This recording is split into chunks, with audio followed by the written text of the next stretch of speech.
Come with a real, you hip in the front, so you get my meals. I'm gunning for the money, money in the bank. Come on with a dank, scrolling in the tank, rolling with the gang. You sitting out on the sideline tripping, I go to the hole with the rock like Pippin. Yeah. I'm okay. It's Chris.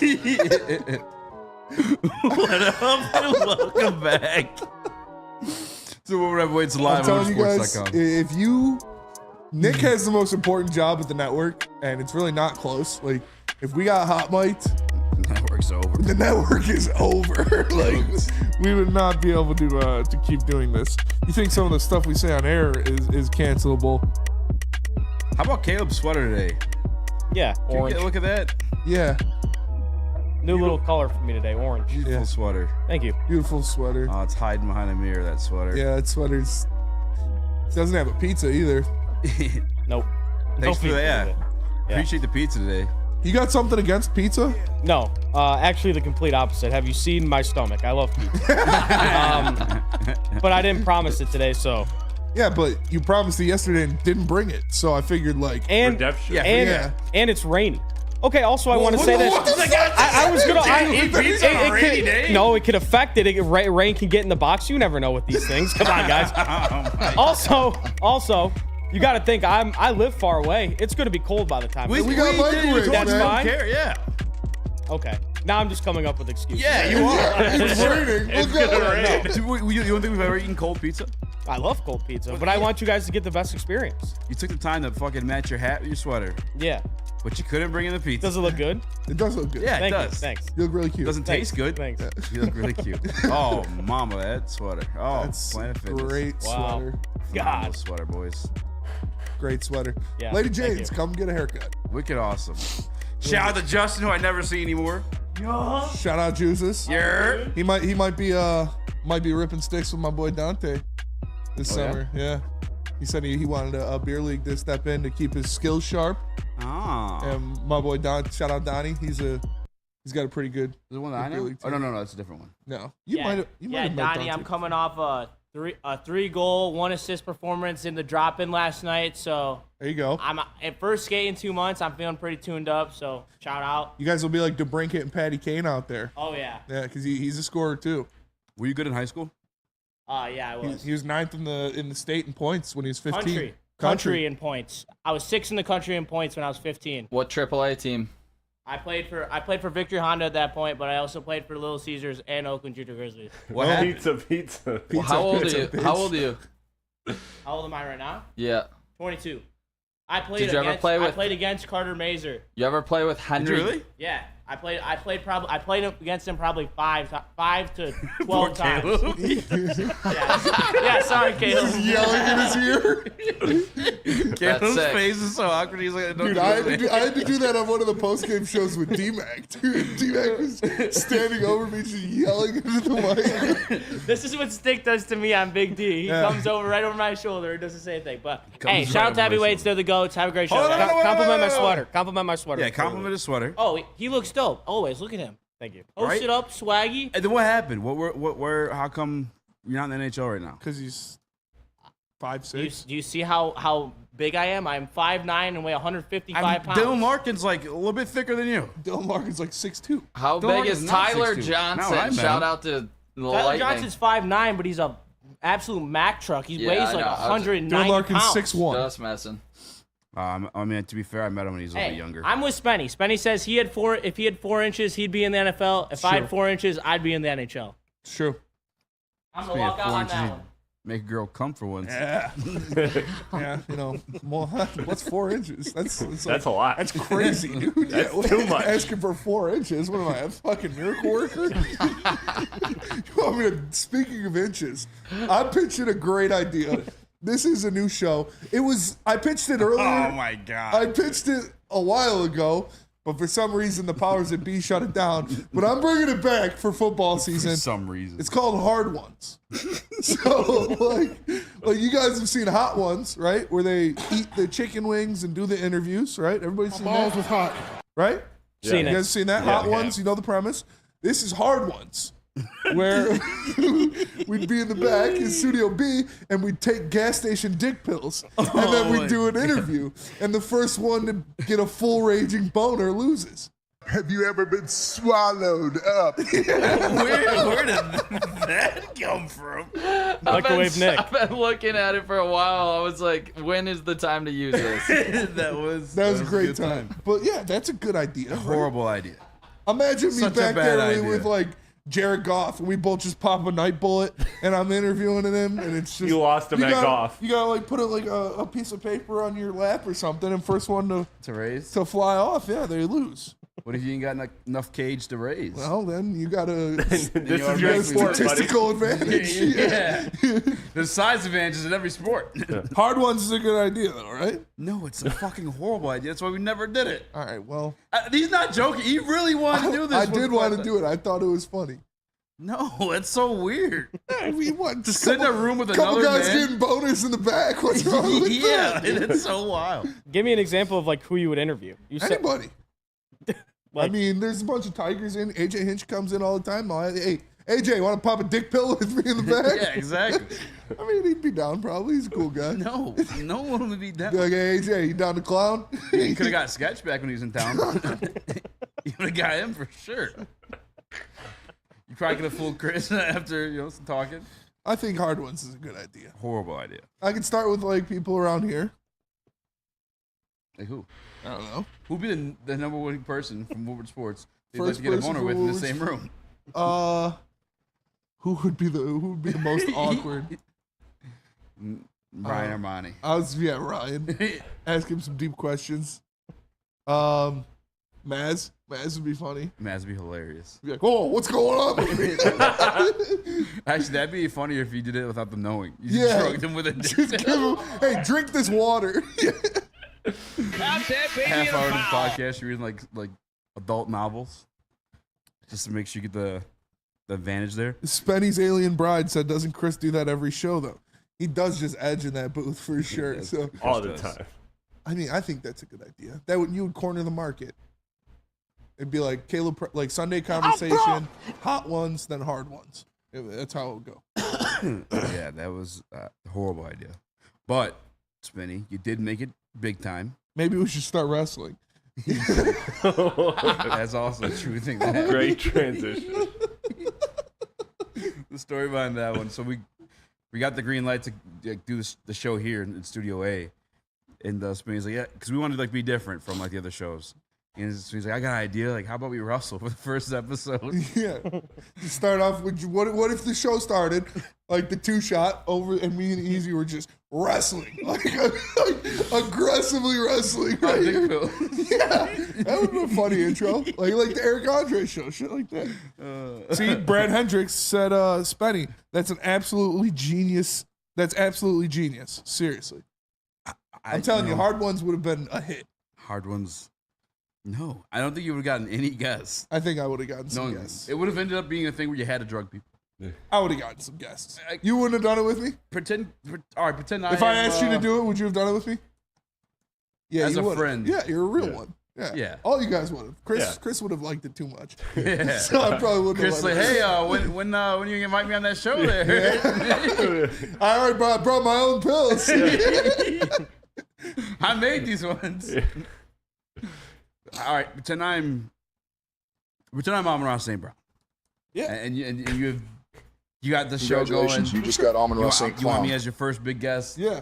And I got the in with you, or I'm like talking to you at a bar. The end. Yeah. I'm- You're not an end. Like you're just not meeting. All right, so we take these dick pills, right?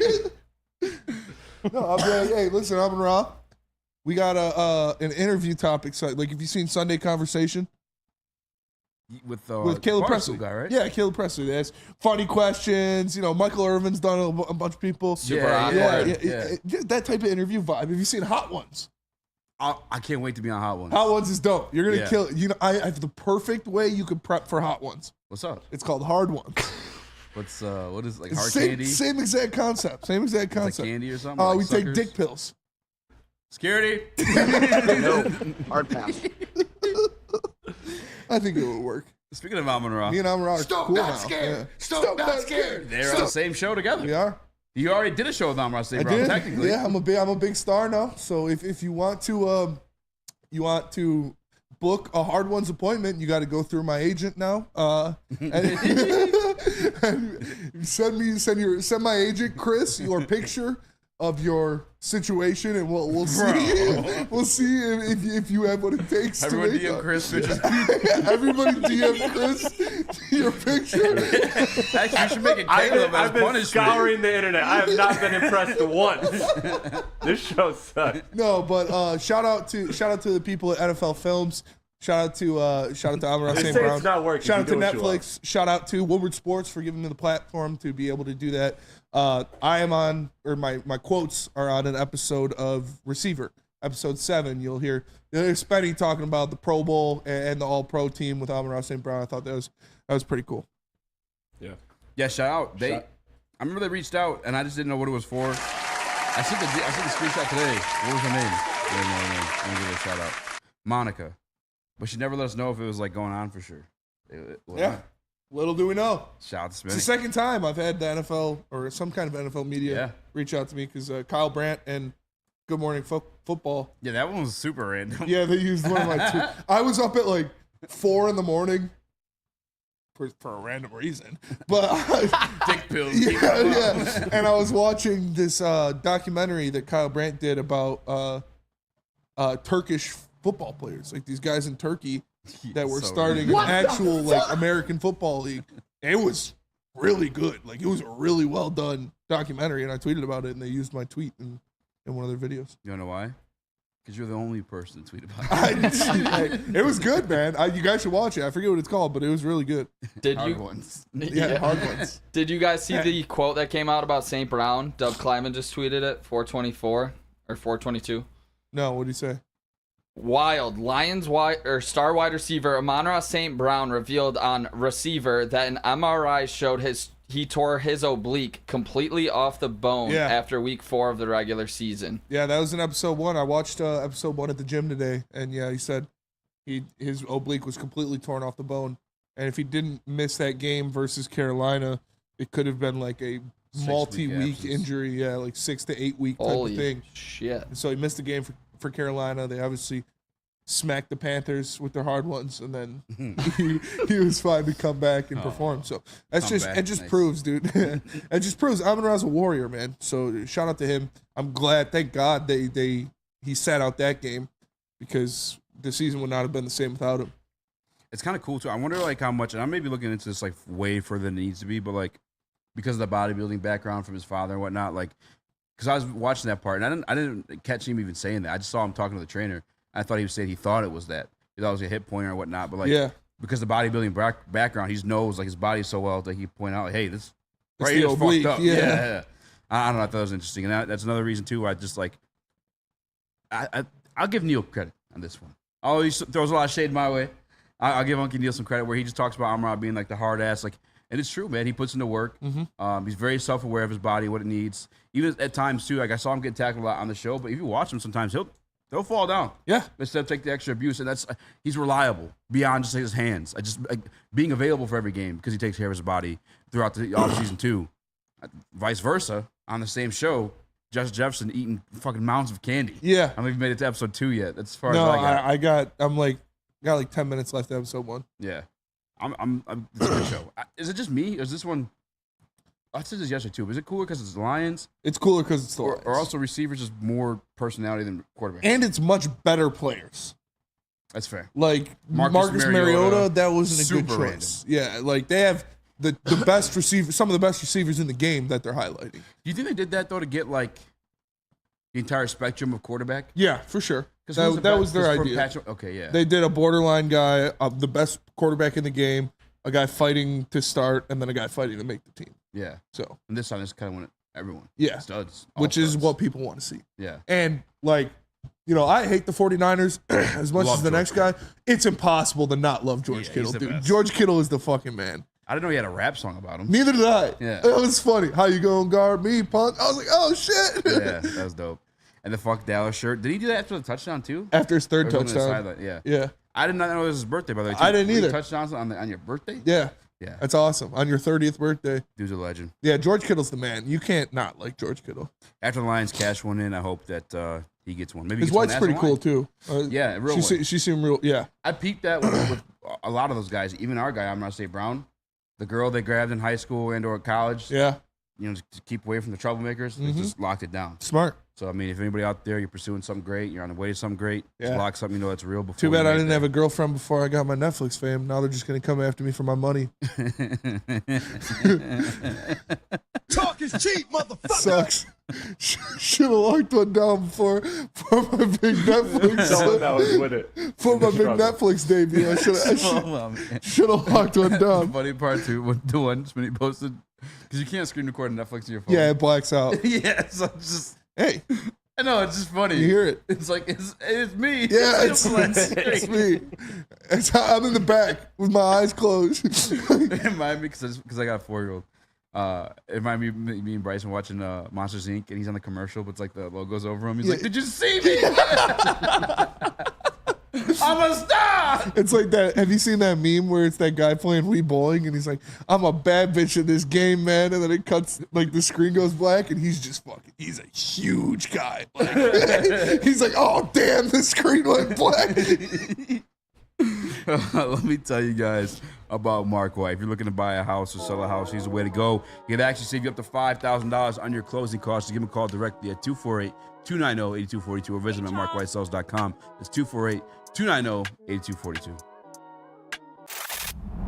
Love Woodward Sports? Love wearing clothes? Then you should be wearing Woodward Sports clothes. Check out our full line of merch at woodwardsports.com. Just click on shop. We have all your favorite designs, like Dan Campbell kneecaps, Woodward golf, and of course, our own logoed out merchandise. Men, women, infants, kids all love Woodward Sports. Impress your friends. Impress your boss. Impress your dog. Buy Woodward Sports merch today.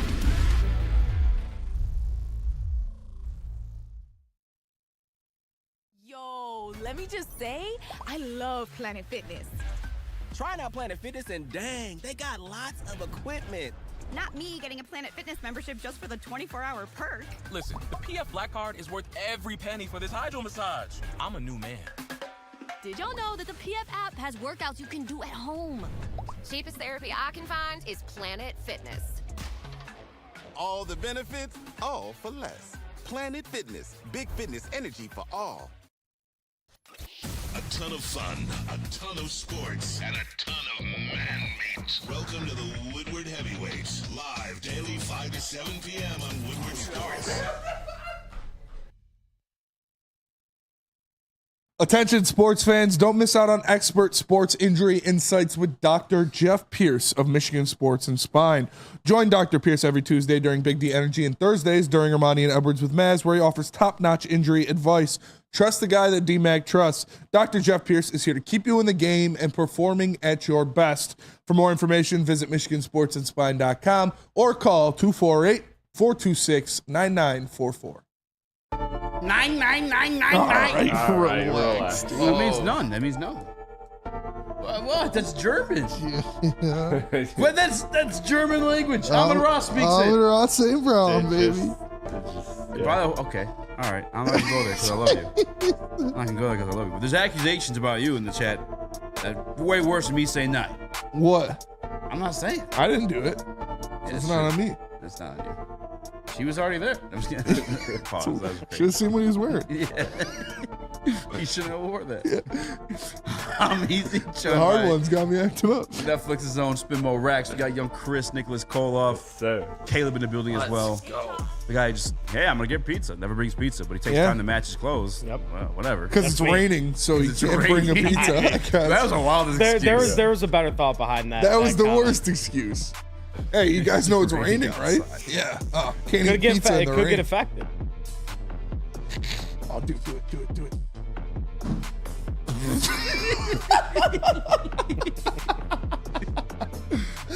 Smash that like button. Got her Hit ass. that window. Be a friend to the friends. Share the stream. JB Bickerstaff finally had his press conference as Detroit Pistons head coach. Vinny, we got tons of clips. I don't care what order you do them. Let's just hear some. Yeah, Some let's hear some. takeaways. All right. Give me some. Give me some. All right, here's the first one. Keith Langley's from Pistons.com. Your Cleveland team's established a defensive identity, I think, foremost, and a lot of coaches come in saying we want to be a top 10 defense. For this team, as young as they are, young teams usually struggle defensively. But do you see the ingredients for getting to a top 10 defense with this group?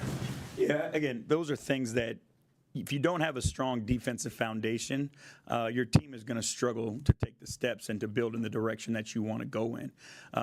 You can talk about offense all you want to, but when you look at the elite teams in this league, they have two-way players and guys who take pride in defending the basketball. If you can defend the basketball, you'll give yourself a chance of end the games to win. So our focus will be to start defensively, building a great foundation. We have guys, individuals. Asar is one of those guys. Ron, I believe, is going to be another one of those guys who can be high-level, elite individual defenders. When you put guys like that in a great system where everybody's protecting one another, you got high-level intelligence, and I think we have that. You look at guys, again, who are switchable with your bigs. Like we had problems last year with Isaiah Stewart and Jalen Duren switching on our smalls and making them play ISO basketball, being able to keep them in front of them. So, being able to defensive rebound the basketball, like those are all the small things that can help you be the defensive team that we want to be. The will to do it is another thing because that's what you control. And, us trying to create the environment that we're looking for, there's two things that we can control. Are we the most selfless team on the floor? Are we the most competitive team on the floor, right? All those things lay hand in hand with being a good defensive team. Yeah, so I'm sorry, Nick, but Asar Thompson is definitely going to start for this team. He is definitely going to be in the starting lineup, at least to start the season. This is a guy, he's a defensive coach. He likes these guys. He likes the elite one-on-one defenders on the team, and that one of those guys, probably the best defender on this team, actually not probably, 100% the best defender on this team, Asar Thompson, is going to be in the starting lineup at least to start the season.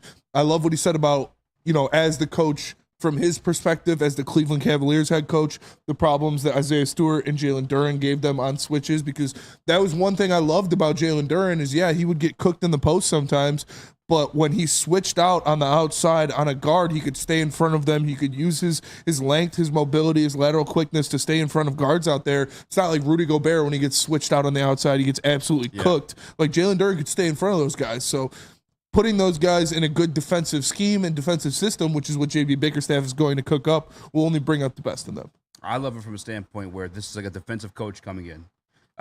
Detroit Pistons, I guess, as a franchise, has only ever really cashed in those championships as defensive teams. And that's the mentality we're taking. That's the only way we've won championships here in Detroit. And the other part of it too is like not just is he specialized in that side of the ball, but also like it's different than as a coach coming up to a player and saying, hey, I think this could work out for you. This would be a great idea. Let's just try this out. No, instead of that, it's him saying, hey, you're giving him confidence. You gave us issues when we did this. Yeah. I think we could build upon this. Like, this is something you're already great at. You're establishing some confidence in something that they've already been able to do and then continue to build from there on. I like that. And I think it's something they could actually buy into. I know Monty probably coached against them. I'm pretty sure he did coach against them, obviously, as a Suns coach. But this is different. He's a division opponent, right? In the Cleveland Cavaliers. Yep. You saw them a lot more often. And I think they were in positions to draft them, or at least probably were scouting them because, Cleveland wasn't always a playoff team. They're in a lot of once upon a time, too. So a lot of the stuff that I heard from JB Bickerstaff today is I have so much more confidence in him as a head coach. I think there's so much more competence in him as a head coach. Mm-hmm. I think he gives a shit about the game. I think he gives a shit about this team. When Monty came here, it felt like he didn't know anything about the players, right? In his introductory press conference, it felt like he's like learning the roster as it went along. He's coming in already having ideas what to do with some of these guys. Yeah, ideas and experiences he already had with these guys. I hate to say I'm buying back into the business a little bit. I mean, they're going to be a lot better than they were last year, and that is a fact. Like I really like what they did with this roster and the pieces they added to it. They added more people. It wasn't just Tim Hardaway Jr. and Tobias Harris. They added Beasley. They added Paul Reed. They added some guys who can play serious minutes on this team and be contributors on top of having a coach who actually gives a shit. It's going to be a big difference. Now, I'm not saying they're going to be a playoff team or anything like that, but they could be fighting for 30 wins next year, and I wouldn't be surprised at that. That's a great point, the experience, though, too, the people they added, because he said something there, too, like defensive IQ. Yeah. And I've never really been point to anybody on this team, maybe Cade a little bit, on this team that has that defensive IQ. We want Darren to get it there. Obviously, we hope he's only 20 years old. It'll come at some point. But now you're getting guys that have been in playoff games who have defensive IQ. At least, like, if they haven't executed to, like, a T and, like, one of the best defenders, they at least know, like, where they're best at and can help these guys, like, fill and fall into, like, their roles in this team. Chris, you're itching to get to it. Well, and this was the key point. I want to quickly, though, hit on your part about the defense and, like, IQ. The player that really stands out to me from a defensive IQ standpoint from this young core is Ausar. Like, you just saw him. Obviously, does he have elite athleticism? Yes, but that is not the reason why he came into the league so profound defensively. It's because he doesn't fall for pump fakes. He has great footwork. Like, he has the other skills beyond just pure athleticism that allow him to become a good defender. But this was the key point. It was I believe the very first question that tied directly in with this. And he said that Cade is a great two-way player. And that set the tone for me. When he specifically mentioned Cade as a two-way player and his goal to maximize Cade as a two-way player on both sides of the ball, I think showed that, obviously we know in today's NBA, the stars, aren't necessarily taxed with the defensive burden. But he put that on Cade, and I think that is a direct correlation to just the defensive principle that he wants to instill, the culture defensively that he wants to instill in this franchise.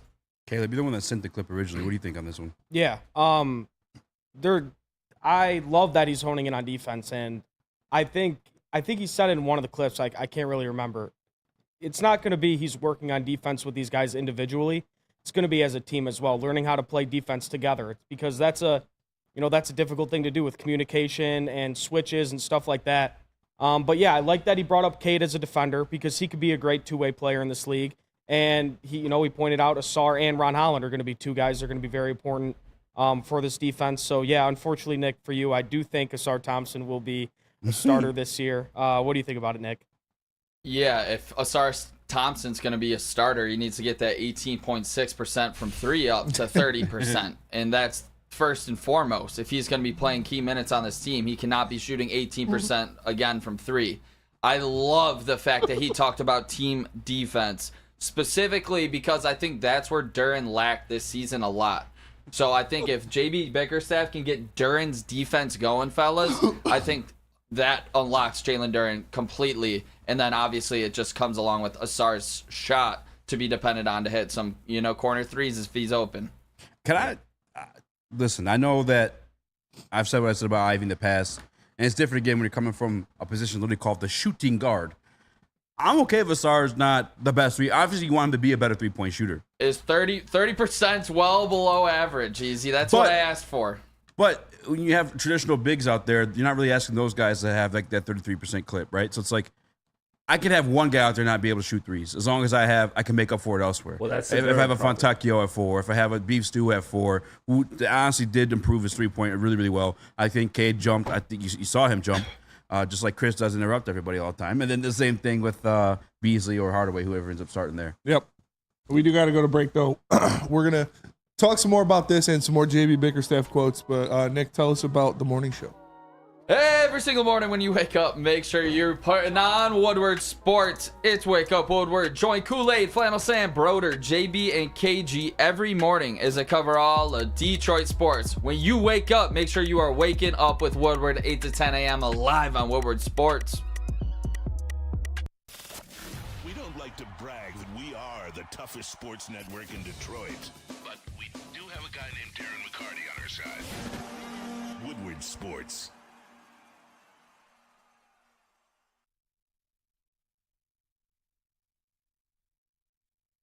So just to get the heated steering wheel, I also had the spring for the bigger rims. Yeah, that's how they get you. Those upgrades will cost you an arm and a leg every time. Hey, new car crew, how'd it go this weekend? I got a great deal on mine. How? I went to Randy Wise, not those other guys. They got me in a great new ride, and they didn't break my budget. Hey, could you pass me the sugar? How? Never mind. He made the wise choice. Yep. Make the wise choice at randywisechevy.com. Congratulations to the real Coach of the Year, Motor City Dan Campbell. Just put your head down and go to work. It's about to be fun, man. It's about to be fun. Woodward Sports. Since 1996, Feldman Automotive has been driven to provide a fast, convenient, and first-class car buying experience called the Feldman Advantage. With 18 locations, there's a Feldman dealership in your backyard. Visit feldmanauto.com to find the location nearest you. And catch Woodward Sports Network live from Feldman Chevrolet of Novi every other Monday. Feldman Chevrolet, Detroit's #1 Chevy dealer. What up? Welcome back to the Woodward Heavyweights live on woodwardsports.com. I'm easy joined by Spitmo Rax, Young Chris, Nicholas Kohloff. Let's go. And Caleb. Sorry. I shouldn't be doing that. You all right? Chris, you were going to interrupt me before the break. What were you going to say? Oh, I said what what needed to be said. That's all. Nobody heard what you said. Yeah, Nobody heard you were what you going to said. say something. You were like, It's not how I sound. Okay. It's not how I sound. I just said that's the Ausar and Duren problem when you talk about three-point shooting and not having him be a floor spacer. It's like you do need him to be adequate at shooting the three. That's all. Yeah, that's not what you said at all. Okay. But yes. I just expounded on it, but that's the one sentence I said. I don't think that's. You didn't say a sentence. You didn't say. Yeah, you didn't say. I said that's the Ausar and Duren problem when you talked about the three-point shooting not being an issue. Yeah. I don't know. That's all. I mean, like as big of an issue as long as you have somebody at the floor that can still stretch the floor. And again, the other part of that too. Now, since I guess I have to expound on this, is that Duren Chris learned a new word today. rim runner, Duren as a rim expounds. runner provides his own gravity, his own spacing, and you think of spacing as terms of 3-point shooting, but it's also just the gravity that he has when he's rolling to the rim. So that's why it can work. It's just very ideal if Ausar is adequate shooting. And let me expound on this. No, I agree. It's not ideal to have two subpar shooters in your lineup, but it's better than having three like we did last year or four like we did last year. Like having one guy that primarily plays on the wing that can't shoot isn't the end of your life. If you got two of them out there that shoot at a high percentage, like we assume is going to be Beasley and Harris in the starting lineup. So I'm good with that. And let me propose the idea. I don't want to say expound. That he's just going to get a jump either way. I expect him to be a jump. I just don't know if it's ever going to be 30. I'm keeping it a buck with you guys. I mean, you got to jump from 18. Got to jump from 18. You can't get worse. If not, Ron Holland's probably taking your spot, unless Ron Holland's not what we think he is in defense. Fellas, one thing that stands out as well, 59.7% from the free throw stripe. He's got to get better at that if he wants to be a little bit. It's not getting that, dog. That's a telltale sign right there. Chris, care to comment? I mean, look, that shot doctor has got to get to work, buddy. No 40-hour work weeks for you, Pam. You are working weekends. You are working holidays. Like I said, when we signed him, Fred Vincent is either going to prove to be the single most important coach in the NBA or become an insomniac with a nicotine addiction. Because like you got two guys that are going to have to relearn how to shoot the basketball in Holland and Ausar Thompson. So if you follow Fred Vincent one day at 4 a.m., he's be like, Turkish football league sounds like a great idea. Because it's out party. All right, save mine for last, or if, I don't care. Actually, I know what I was gonna go with. I was gonna go with our own Woodward's own Kool-Aid's next. Let's do it. Kool-Aid, shout out Kool-Aid. So this is Kool-Aid's question on, and it ties into something we've been talking about recently. By the way, real quick, if you guys can screenshot this video of the press conference, circle where Detroit Kool-Aid is, add us on Twitter. We'll get you some free merch. Okay. Hi. Detroit, Brandon Woodward Sports. I just wanted to ask, what are some of the most important aspects of building a team identity or culture, especially with a young one like this? I mean, the fun part about it is, you get to start here and mold it how you kind of see fit. And one of the things that we do as a coaching staff when we come into these new situations is we try to find ways to connect our team with its fan base. We know the history of, the Detroit Pistons and the Bad Boys and the rough and rugged style that they like to play. And when they were at their best, with the Rasheed Wallace and Chauncey Billups crew, how great they were defensively, how physical they were, how they challenged people, how they competed. And to me, it seemed from the outside looking in that their fan base embraced that style of play. Obviously, the rules are a little bit different now. But, I believe that the Detroit fans will love guys who compete their tails off. They'll love guys who are willing to sacrifice their body for the greater good of the team. They'll love guys who play selfless basketball, and it's not just about me. So as we do our work and research, we study a way to connect the team to the fan base, and I think that's where we start. And I think we have the pieces here to do that. We have some rough and rugged guys that don't mind mixing it up, guys that don't mind scrapping and can play with a grit. But then again, understand how playing selfless basketball impacts winning. And I think that's where we'll start. But what you'll see is, come February, come March, you'll be able to turn on the TV and you'll be like, oh, that's Detroit Pistons basketball. That's what we aim for. JB, obviously. You like to hear that because this is a team that was without a fucking vision, without a game plan, without a semblance of who they wanted to be. And it started from the top because they were just kind of grabbing people and putting people anywhere and grabbing players. Agree on a body to grab. Yeah, they couldn't say, okay, this is what we're going to do. This is who we're going to be. This is our identity. Yeah. And now we see since Trajan Langdon took over, Trajan Langdon. Now he's Shells. Since he took over, he's got this identity that he's working towards. You bring in JB Bickerstaff, that's a part of that identity of being this defensive team that's going to go out there, they're going to shut you down, and they're going to shoot some threes on the opposite end. So I'm good with that. You need that. You need something to build towards, something to hang your hat on to say, okay, when everything breaks down, this is who we are. I'm sold. I've been sold the first clip, talking about the defense, but now, you're hanging the hat on, again, what I just said, the last segment, the championship pedigree this team has had is under that defensive identity. It's an easy sell, especially when you're here in Detroit. It is a storied franchise. Chris, I know you were going to take this one. That was my point. Was yours? That's what I've been screaming for weeks. I've been talking about it when we've been looking at coaching hires is look at the history of the Detroit Pistons. All of their championships have been built on a defensive foundation. So this is the exact type of coach you want.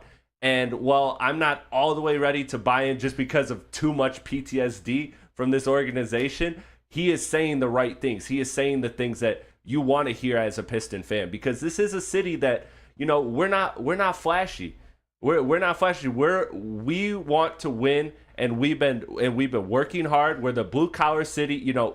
This is what we are. This is what Detroit is. That's why Dan Campbell's so loved in the Lions organization. That's why the Chuck Daly was so loved here. These elite coaches that Detroit has had, these elite teams have all been about the foundation of defense, and that is what the Pistons need to be if they want to be back to being a good team. Chris, I agree with you, but you cannot say that obviously the bad boys whole entire NBA was a different era. They were taking guys out when they came into the paint. 04 Pistons, they actually changed rules on hand checking after that. The NBA today, yes, you have to be good at defense, specifically 3-point defense, because that's where the NBA is now. How did the Celtics win the championship last by year? Shooting the most threes and playing the best defense on the perimeter. And being able to defend it. Yeah. Yes, I agree. Yeah. But I'm saying the defense has changed nowadays where it's not the same. Did you peep the thing he said earlier, though, about Stu and Duran be able to stay in front of their smaller guys on the perimeter? Being able to switch and having good perimeter defenders like Ron Holland and Asar Thompson. And obviously, they're not going to be the bad boys and beat everybody up because it is a different game, but being able to defend on the perimeter is important, and they've got guys that can do that. And he literally said that in that clip. He said, I know it's a different era of defense, but you can still bring defense to today's NBA. Look at all the great teams that were left in the finals. They had great two-way players. Those are his exact words. So, yeah. Obviously, the defensive era where the defensive mechanics have changed of the league, but it doesn't mean you can't play defense anymore. And you just have to play it a different way. The Warriors dynasty, they're known for the Splash Bros and their shooting and all that, but every single year they were one of the best, if not the best, defensive teams in the NBA because they have perimeter defenders that you can put out there and rotate around. So that is just as important. Defense still wins championships in this league. Absolutely. I'm saying it can't all be defense. I'm saying you have to still have the 3-point shooting on the offensive side. And that's what they went out there and got, man. They got did we not just acquire 3 guys who shoot over 38% from 3? I've talked about it yesterday when we talked about it with THJ and Fontecchio and Tobias. Yeah, I think Emily Beasley. Yeah, they're Kate great Cunningham moves. Shot really well last year. I'm not complaining. I'm saying if you're going to have a guy on the outside that cannot shoot threes, I think it's going to disrupt your offense. Like, I just think focusing on one guy being the reason the Pistons won't be a good team is crazy. We don't know if he's a starter yet. Yeah. I mean, you hate Asar. Yeah, you hate Asar Thompson. People say I hate golf. People say I hate a different Ivy. side You of hate the Asar. story for you guys to expand on. That's fair. What was Flannel's favorite stat about the NBA? The top 18 teams, was it, that made the playoffs and the play-in, all were top 18 in shooting. Threes. Yeah, so grabbing 3 guys that are near 40% three-point shooters for their career is definitely going to help. Saying it matters. I don't want to hear about this oh yeah, you have to have this old school bad boy defense when it's a whole He different literally NBA. didn't say that. He said it's a different era of defense, but you have to be a good defensive team. He literally said that. All right, Asar Thompson, Defense Player of the Year. Heard it first. He's got the potential to be. Pizza, Yeah, bitch. dude hates Asar Thompson, man. That's crazy. Yeah. All right, we're going to break. We have JB Bickerstaff on the combination, a pairing of Cade Cunningham and Jaden. Yeah, I'll say I that. can't wait to get that. I haven't heard that one yet. Tell us But about first, if you're going to be heartbroken there in this next segment, Wheezy D, my guy. Call Mark with Swiss Insurance. Make sure your insurance is the best with Mark. They'll shop the best rates, the best deductibles to get you what you need. That's Mark at SwissInsurance.com or call him directly at 313-530-1698. That's 313-530-1698. Braylon Edwards here, Premier Pet Supply. Man, just looking around, who's got it better than pets?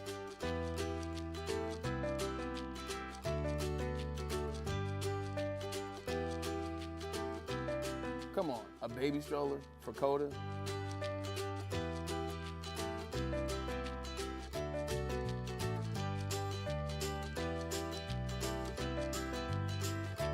A chef for Lola? Really?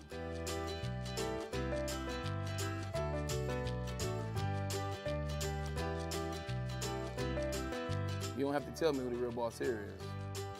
Who's got it better than pets? Nobody, especially here at Premier Pet Supply. For over 30 years and more than 13 locations, Premier Pet Supply has everything that your pet can dream of, and guess what? It's all under one roof. Premier Pet Supply, family owned, operated, and proud to call Metro Detroit home. Check out premierpetsupply.com or scan the QR code today. Who's got it better than pets? Nobody! Whatever happened to golf celebrities? I didn't know I was doing this remix. It's the Randy Wild Celebrity Golf Tour. Grab your golf clubs and grab your celebrities. Head on down to the Randy Wild Celebrity Golf Tour. It's the Randy Wild Automotive Team Celebrity Golf Tour. Just scan the QR code right above my head, and you could be on the course at the University of Michigan with the University of Michigan's best wide receiver and the history, Braylon Edwards. Just scan the QR code right above my head. What up, though? Welcome back to Whatever Waits Live on WoodSports.com. I'm easy joined by Spimo Rax. Hello. Chris, Microwave Nick. Let's go. Pizza List Caleb. Hey, guys. Sausage List Cess. Cess and I was trying to think of something. Yeah, someone's Cess and pizza. Pepperoni Cess. Cesaroni. Cesaroni. Huh? Yeah, I don't hate it. Mozzarella. Something's there. Mozzarella. You're good. That's pretty good. I ain't gonna lie. Thank you. Either way, welcome back. Smash that like button, be a friend, tell a friend, share the stream. As promised, we have JB Bickerstaff on the pairing of Cade Cunningham and Jaden Ivey. Obviously different players, but just from coaching Darius Garland and Donovan Mitchell in Cleveland, is there anything you learned from that or could take from that as you look at Cade and Jaden Ivey here and how they can fit together? Yeah, I mean, anytime you get the opportunity to be fortunate enough to work with elite basketball players, you have to learn from them. Finding different ways to use them together, finding different ways to rotate them so that they get the opportunity to play to their strengths. That was one of the things where, we always tried to keep one of those guys on the floor. We allowed them to play, obviously, to close games together, to start games together, but you build your rotation that you always have one of those dynamic players on the floor. Again, I want to take firsthand notes and get the two of those guys together before I make any decisions or any declarations to you guys about how we'll use them and what we'll do with them. But again, believing in their talent and their skill set, there's going to be plenty of ways that we can use them so that they'll be difficult for opponents to match with. Right off rip, that's what I want to hear. That's what I've been saying. Ever since he came part of this team, I told you guys, it's not going to work in the long term. I got a lot of fucking hate for him. That's why I'm just so passionate about it. I'm sorry if you're seeing me fucking victory parade this time and over again, but motherfuckers like unfollowed me. People I know in real life are my friends or were friends over the Jaden Ivey stuff. It's not a fit. But if you stagger them, it can fit. Yeah. He did say close games with them, and I think he was talking about Garland and Mitchell at that point. Okay. Yeah. Okay. He was saying how they like to use Garland and Mitchell. Yeah. With the staggering? He was like keeping them both on the court and starting and finishing games with them. Yeah. And he was talking about Garland and Mitchell. So the way I interpreted it, Easy, maybe you interpreted it differently, is that he was talking about Garland and Mitchell all the way until the very end when he said, I want to see what we got with them together. Like, so maybe hinting at starting them together to start the season and like playing them together more extensively at the beginning of the season to see how well it meshes. But it does sound like when he looks at it, like he talked about, the staggering. Yeah, the staggering was definitely a clear point in that. But that's how I interpreted it. Bro, you can have two good things. They don't always go together. I would never put a fucking scoop of ice cream on my spaghetti. I love both things. Yes. I'm not putting them together. Now, J-Mo did. One before the other. Yeah, J-Mo did. One before the other. You can have it that way. Yeah. If you want to eat your spaghetti, then you have your ice cream. Or you want, I'm just a fat 300 pounds saying this, but if you want to have your spaghetti, ice cream and then first, ice cream, yeah. or ice cream before spaghetti, you can have it that way. But together, they both can be good. Just together might not always work. Yes, it's true. And, I think a lot of Pistons fans that are getting real aggressive with it just need to relax a little bit, RELAX. And he said, what brings the best out of both of them, what plays to their strengths, and playing to Ivey's strengths, what was Ivey the best at? When we saw Ivey at his peak powers so far in the NBA, what was he doing? He was running the offense, he was playing point guard, and he was the primary ball handler when Cade Cunningham was injured. So to get the best out of him is going to be playing when Cade Cunningham is not on the court. And that is good. It is good to have a guy that you could bring in. He could be your dynamo on your second unit. Like, I don't understand why they're like, no, he has to start. Like, no, he doesn't. He can be a damn good player coming off the bench and be beneficial for both his gameplay and the Detroit Pistons as a team. It's beneficial for everybody involved. There's no negative to it. Like, I don't get why, and I'm going to call a guy out here directly, and I don't want him to get offended by it, but Weezy D313, Ivey is going to be in a much better situation for himself, for the team, for everybody involved if he's staggered alongside Cade Cunningham. Like, that's how it is. It's not an insult towards him and his ability. It's just like, how is this ability going to work first? It's exactly what I said. Two good things don't always mesh well together. They just don't. Caleb? Yeah, and when I don't think people realize, like, we talk about it all the time. No more all bench lineups, guys. Like, if Jaden Ivey is coming off the bench, he's still going to play with Cade Cunningham at times in the game. They're going to be staggered, yeah, but they're also going to play together as well, so they could learn how to, play with each other's play styles, if that makes sense. But yeah, I don't think JB Bickerstaff could have answered that question any better. Because there's a little bit of controversy behind that right now with the fit with Cade Cunningham and Jaden Ivey. But yeah, I love that answer from Bickerstaff. Yeah, I loved it too, because again, Jaden Ivey could still play a very important role in winning basketball in Detroit, but it doesn't necessarily mean he is the co-star next to Cade Cunningham. He can be a star in his role, and that's what I think you have to look at Jaden Ivey as while he's a Detroit Piston, while you have Cade Cunningham, because again, it's no knock on Ivey to be to be compared to Cade Cunningham and come up inferior in those comparisons. Like, Cade Cunningham is a really good basketball player. It's kind of like being the worst all-star. Like, you're still an all-star. Like, nobody's saying that you're not a good player, Jaden Ivey. They're saying that the fit with Cade Cunningham may not be able to maximize those two together. But I just want to shout out Easy, because I thought Kendrick Lamar was taking the hardest victory lap of 2024 so far. Hey, thank you. But it's Easy with Ivy. You know what Easy made a great point yesterday. Like, the perfect one to bring up is Manu Ginobili. Danny Green was starting over Manu Ginobili. Yeah. Nobody in their right mind would look at you and say Danny Green is a better basketball player than Manu Ginobili, but he's a better fit for that starting rotation. That is the exact same thing that the Pistons should do. The same with the Thunder. Guys like Roberson and other players were starting over James Harden. Nobody's going to say Andre Roberson is a better basketball player than James Harden, but he was a better fit for the lineup because of the defense and at sometimes three-point shooting. He like had a good year every now and then just completely fell off. But if you have a defensive three-point shooter at the 2 guard and then your break starting offensive dynamo coming off the bench, that is a time-tested, proven fundamental formula for the NBA. And I don't know why Pistons fans are so adverse to it. I guess a way I could like articulate it in a football sense is like David Montgomery. He's going to pound the ball. It's a physical style of running the ball. Time and time again, he's going to physically abuse you when you try to tackle him. Cade Cunningham, he's slow, melodical. His offense is very paced, I guess is the way I'd put it. And then you switch it up versus Jaden Ivey. He's going to take you off the dribble and try to finish right at the rack. Like it's going to switch it up, keep you on your toes at all times. It's just a perfect like yin and yang if you're able to stagger him. Yeah, I think that's what they're going to do.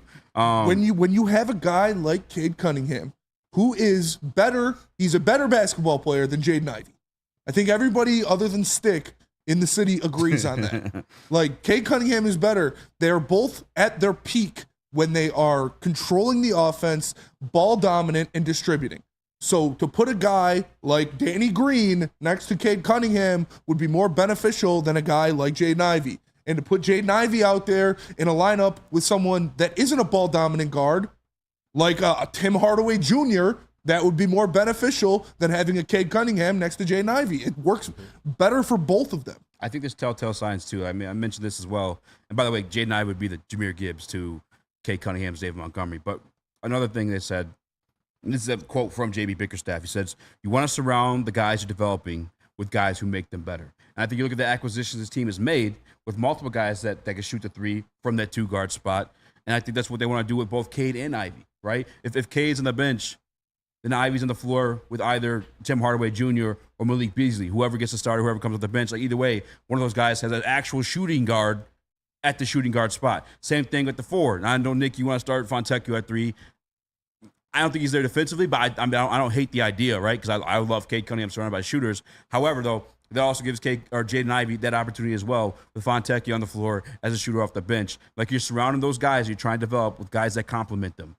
And it works out either way. If you're winning games, if you're building confidence, another situation too, I've already mentioned as well, is if you are breaking off this team for pieces that you feel better, work better around the other guys you have now, it builds their value up too. Yeah, and that's the thing I like about the Pistons this year. It is still a hodgepodge of pieces, but this year you can solve a puzzle this year. Last year there was no way to solve the puzzle. There was no way possible to put together a good lineup at all for the Detroit Pistons last year. Yes. This year you have that. Multiple. Yeah, you have these question marks of Cade and Ivey. How well do they play together? How well does Asar and Duran play together? Can Holland and Asar play together? You got all these questions, yeah, but you know what? You got other people like Tobias, Fontecchio, Beasley, Stewart. Like you got pieces that you can intermatch, and there is some working formulas here. You just have to tinker with it and find the results, and that's the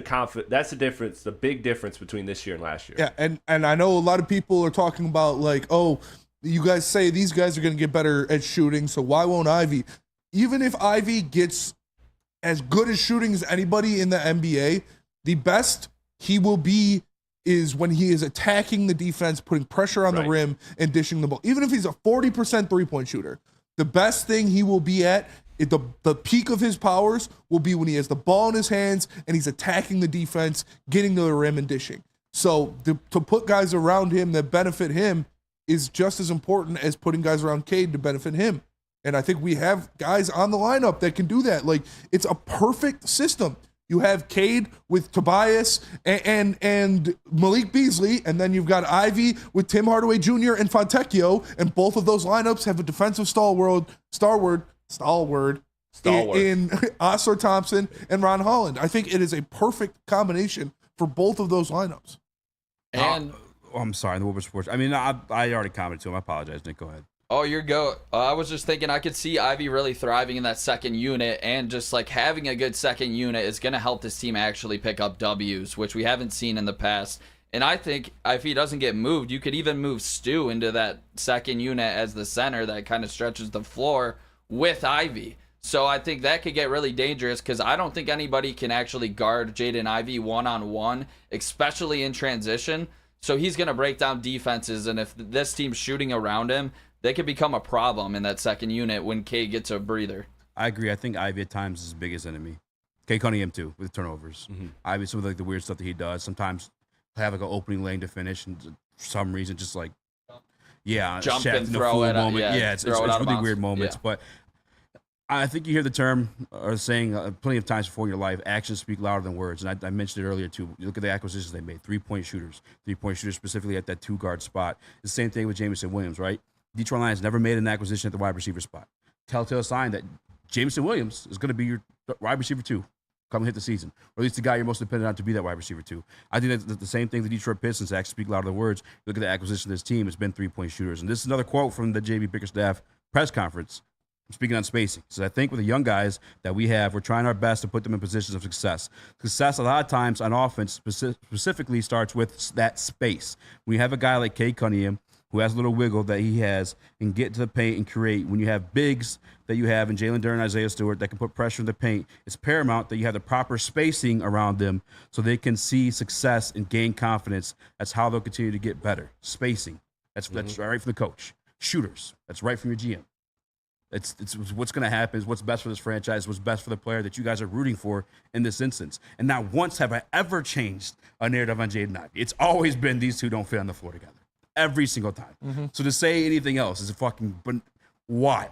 Yeah. Crazy, like just hater shit at that point. Wild to me. I would need the clips. This is driving me crazy. Yeah. But we do have to go to break. We do have to go to break, and what's Les Stanford. Let me tell you about Les Stanford. What happens when you run a great business for over 50 years? You expand and offer more products to more people. That's exactly what Les Stanford did by adding Les Stanford Buick GMC. The same great service the customers have come to know and trust on Woodward Avenue, just south of 9 Mile. Check out Les Stanford in Dearborn today and find the branch you want at lesstanford.com. Les Stanford together. Let's ride. Is that an octopus in your pants, or are you just happy to see me? See what I did there? Go Red Wings! From Octopi Experts Woodward Sports. Walk into any Lady Jane's Haircuts for Men for an award-winning haircut experience from one of our talented stylists. Enjoy a precision haircut, hot lather neck shave, scalp and neck massage, and a hot towel treatment to top it off. Enter for your chance to win the $50,000 Perfect Bracket Challenge. With more than 25 Metro Detroit locations, there's always a Lady Jane's near you. Lady Jane's Haircut for Men, open 7 days a week. Walk in anytime. Lady Jane's, it's wicked awesome. Love Woodward Sports? Love wearing clothes? Then you should be wearing Woodward Sports clothes. Check out our full line of merch at woodwardsports.com. Just click on shop. We have all your favorite designs, like Dan Campbell kneecaps, Woodward golf, and of course, our own logoed out merchandise. Men, women, infants, kids, all love Woodward Sports. Impress your friends. Impress your boss. Impress your dog. Buy Woodward Sports merch today.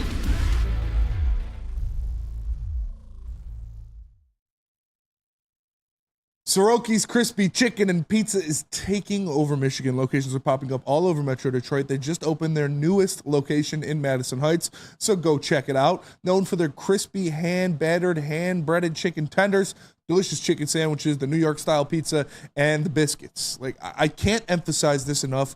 They have the best biscuits in the game, and it's not close. Like, I don't care, Church's, Popeyes, KFC, none of those compare. Soroki's got better biscuits. Make sure you go check them out. You can find the closest location near you at Sorokis.com. Soroki's, now that's crispy. What up, though? Welcome back to Whatever Waits Live at WoodSports.com. I'm easy joined by Spimo Raxter, Chris, Nicholas Kohloff. Let's go. A.K.A. Microwave Mario. We got Caleb in the building who never brings pizza because he hates all of us. It's true. And it's raining outside, apparently. Yes. Apparently he's a witch. I don't know why I said that. That was the dumbest thing ever. Nah, it's fine. Yeah, I mean, yeah, moving on. You said there's another clip from JB Bickerstaff? We got one more. One more. Run it. All right. With the Detroit News, just curious, obviously year one starts now with building relationships and getting the correct environment you want, but what does success look like for you in just your first season? Improvement. A lot of people talk about development. and we throw that word around. But a lot of times, and one of the things us as coaches did for so long, it was development only impacted individuals. Where we aim to go is where the development impacts winning. And how do we make our young guys and all of our guys, because the guys, they never stop getting better, but how do we make them better winners? Obviously we'll work on ball handling, shooting, all those things, but like how does what you do impact winning? And you'll see the plays time and time again where guys are growing, to make the winning play. And that's what our focus is on. But again, this is going to be a fun situation, and like I said, by the end of this, you'll look at the team, and night by night, and I'm sure there's going to be some ups and downs, but you'll see a style of play, and you'll be able to recognize Pistons basketball. And that's what you want to hear. That's what you want to hear, because we can't set the expectations at playoffs or even play-in, because you were statistically the worst team in the NBA last year. You were the worst team in franchise history last year. You were almost the worst team in NBA history last year.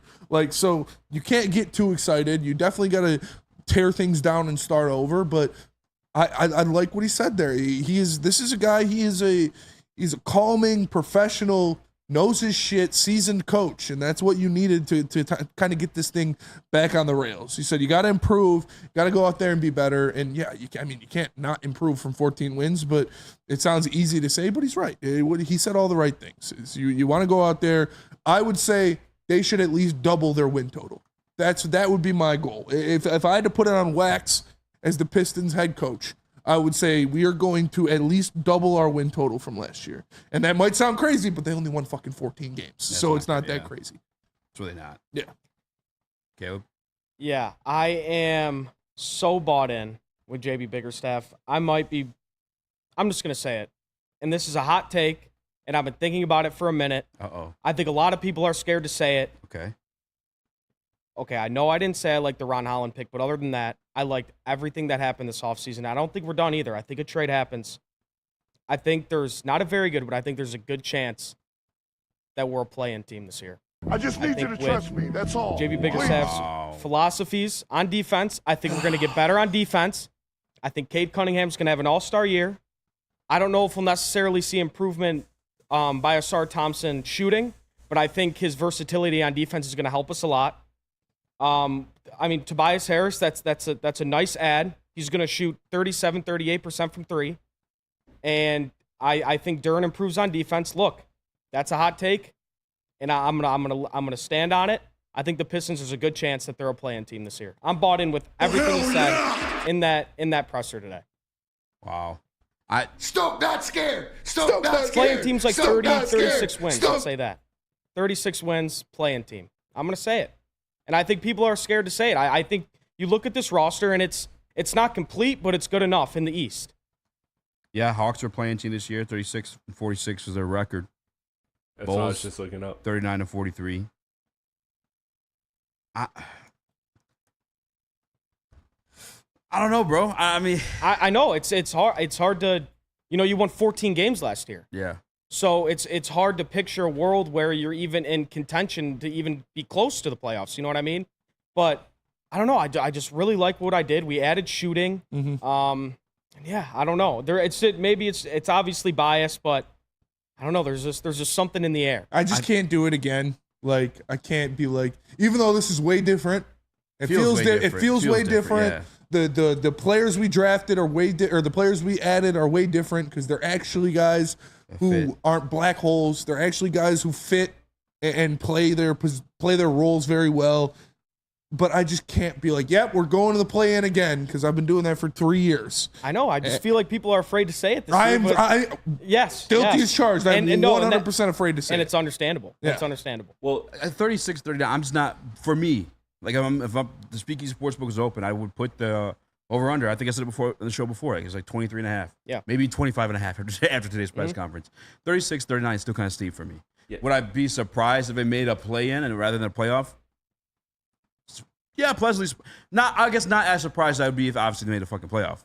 But it's a big jump, man. Well, this is my issue with making that jump is, yes, I like everything that was done, but you have Duren, Stewart, Holland, Asar, and Ivy all in the rotation. That's 5 of your 10 guys in the rotation that you're expecting to take leaps beyond the obvious Cade Cunningham leap that you're expecting. So I just think I think if everybody took the step that you want them to take, then yes, this could be a play-in team. How many times do you see a young team that's this young and everybody takes that step? It's really, really rare. I mean, you could point to OKC last year. It's probably one of the only teams where every young guy that needed to take a step took a step, and they got to where they want. And that just doesn't happen often enough in the NBA. So you're right that a 36-win season is possible for the Pistons, but you'd have to count on every single young player making a jump, and history tells us that not every player is going to make a jump. Some will, some won't. Can I be honest? I don't even know if you need every young player to take the jump as much as Cade Cunningham. Like, I feel like he finally got in a little bit of groove last season. Massively. I think there's some extra confidence that he's had instilled in himself, giving him that contract, despite the injuries and whatnot. Like, if he becomes the best version of himself, is that a 20-game jump? I don't think you need Cade Cunningham to take a jump. I think you need to be Cade Cunningham from last year. Just with the people you had around you now, that is more than he played at an all-star level last year. If he was doing that with these players around him, the only player I really need to see the biggest jump on this team is Jalen Duren's defense. Outside of Asar's shooting, obviously, but like you've got the veterans in here now that you know what you're going to get from. Cade Cunningham was playing at an all-star level last year. If you get a big jump from Duren and his defense and Asar shoots near 30%, then yeah, I could see that happening.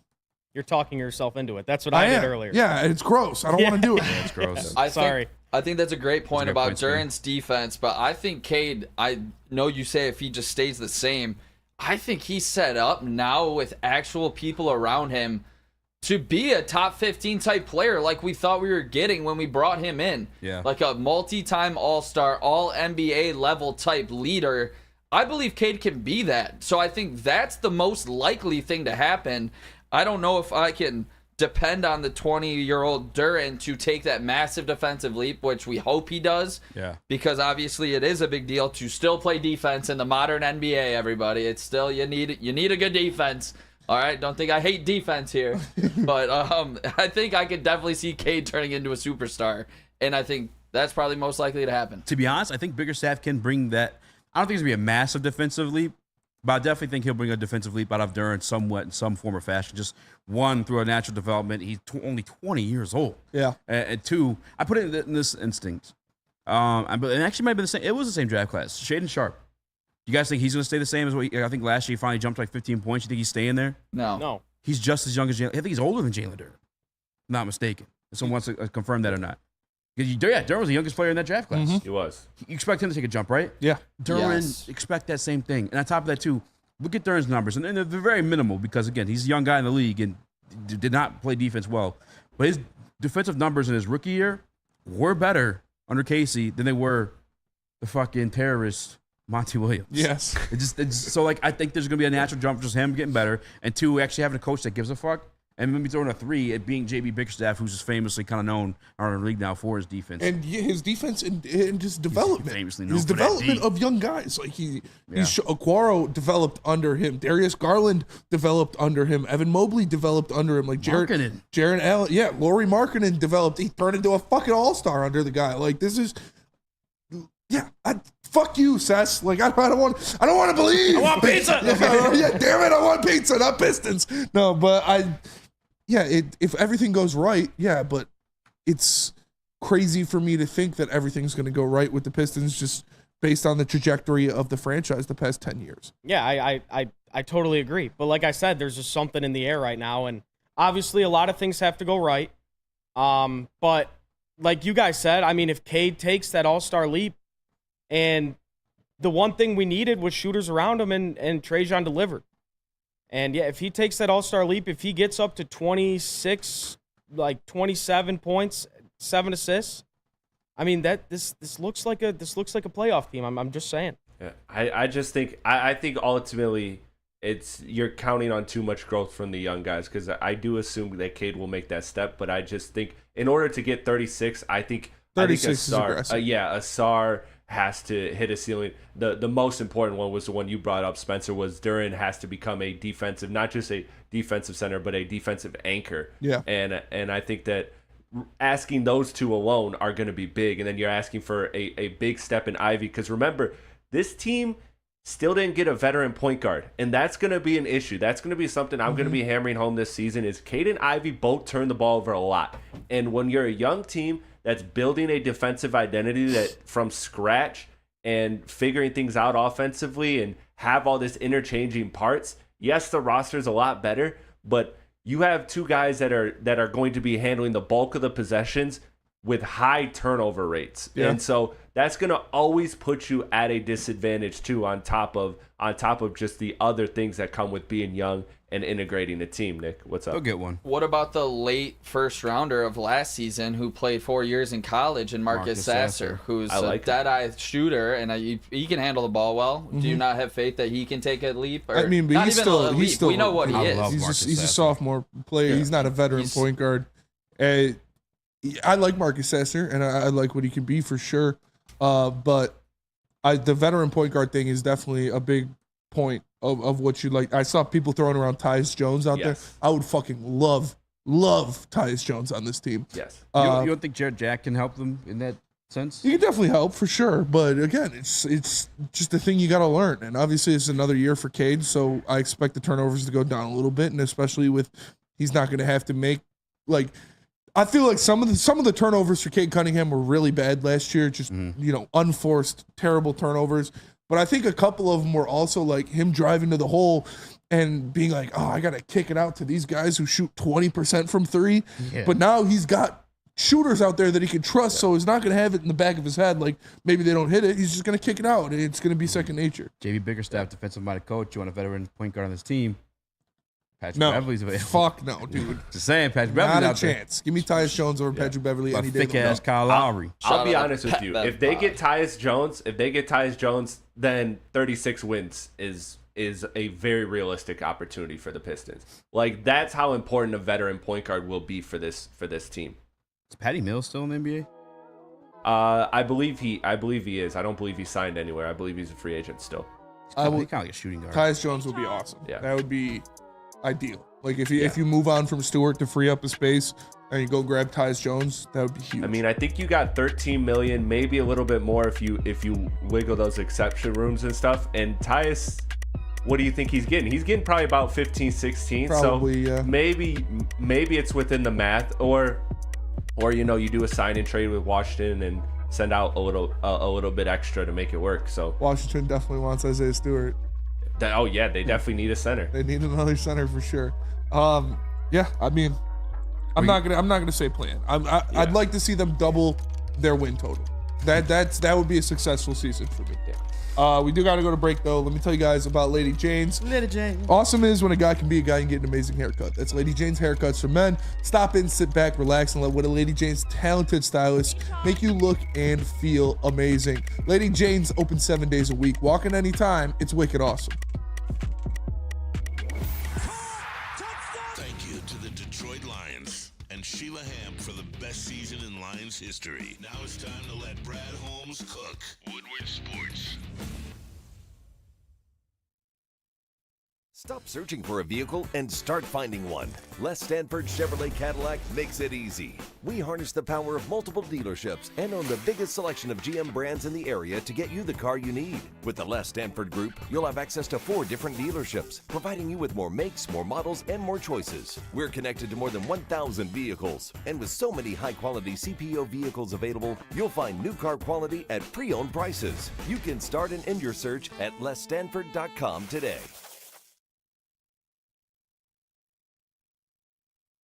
Game is won in the trenches, and our big fellas don't mess around. The Woodward Heavyweights on Woodward Sports.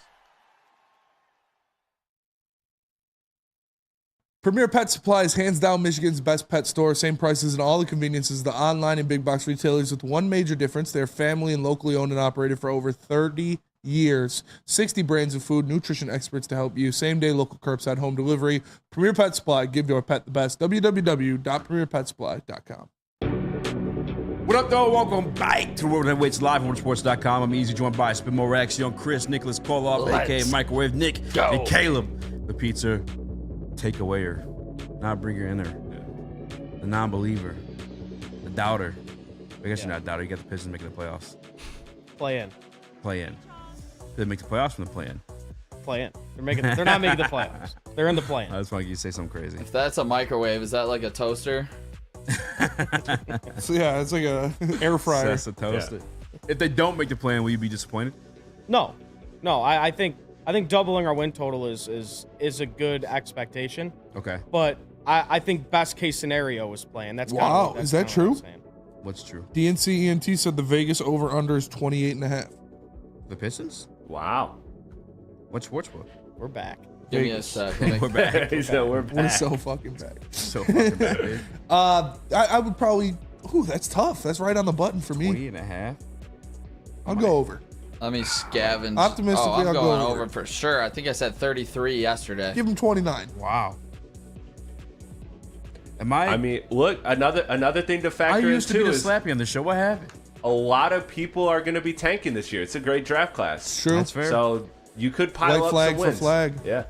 Wave the white flag. I think Chicago's going to end up accidentally tanking. I really think. I don't Was think that it's Atlanta? gonna Atlanta wasn't playing this year, right? Yeah, they were the 36th. And they ended up with the number one overall pick. Yeah, that's what I'm saying. Make the play and And- lose.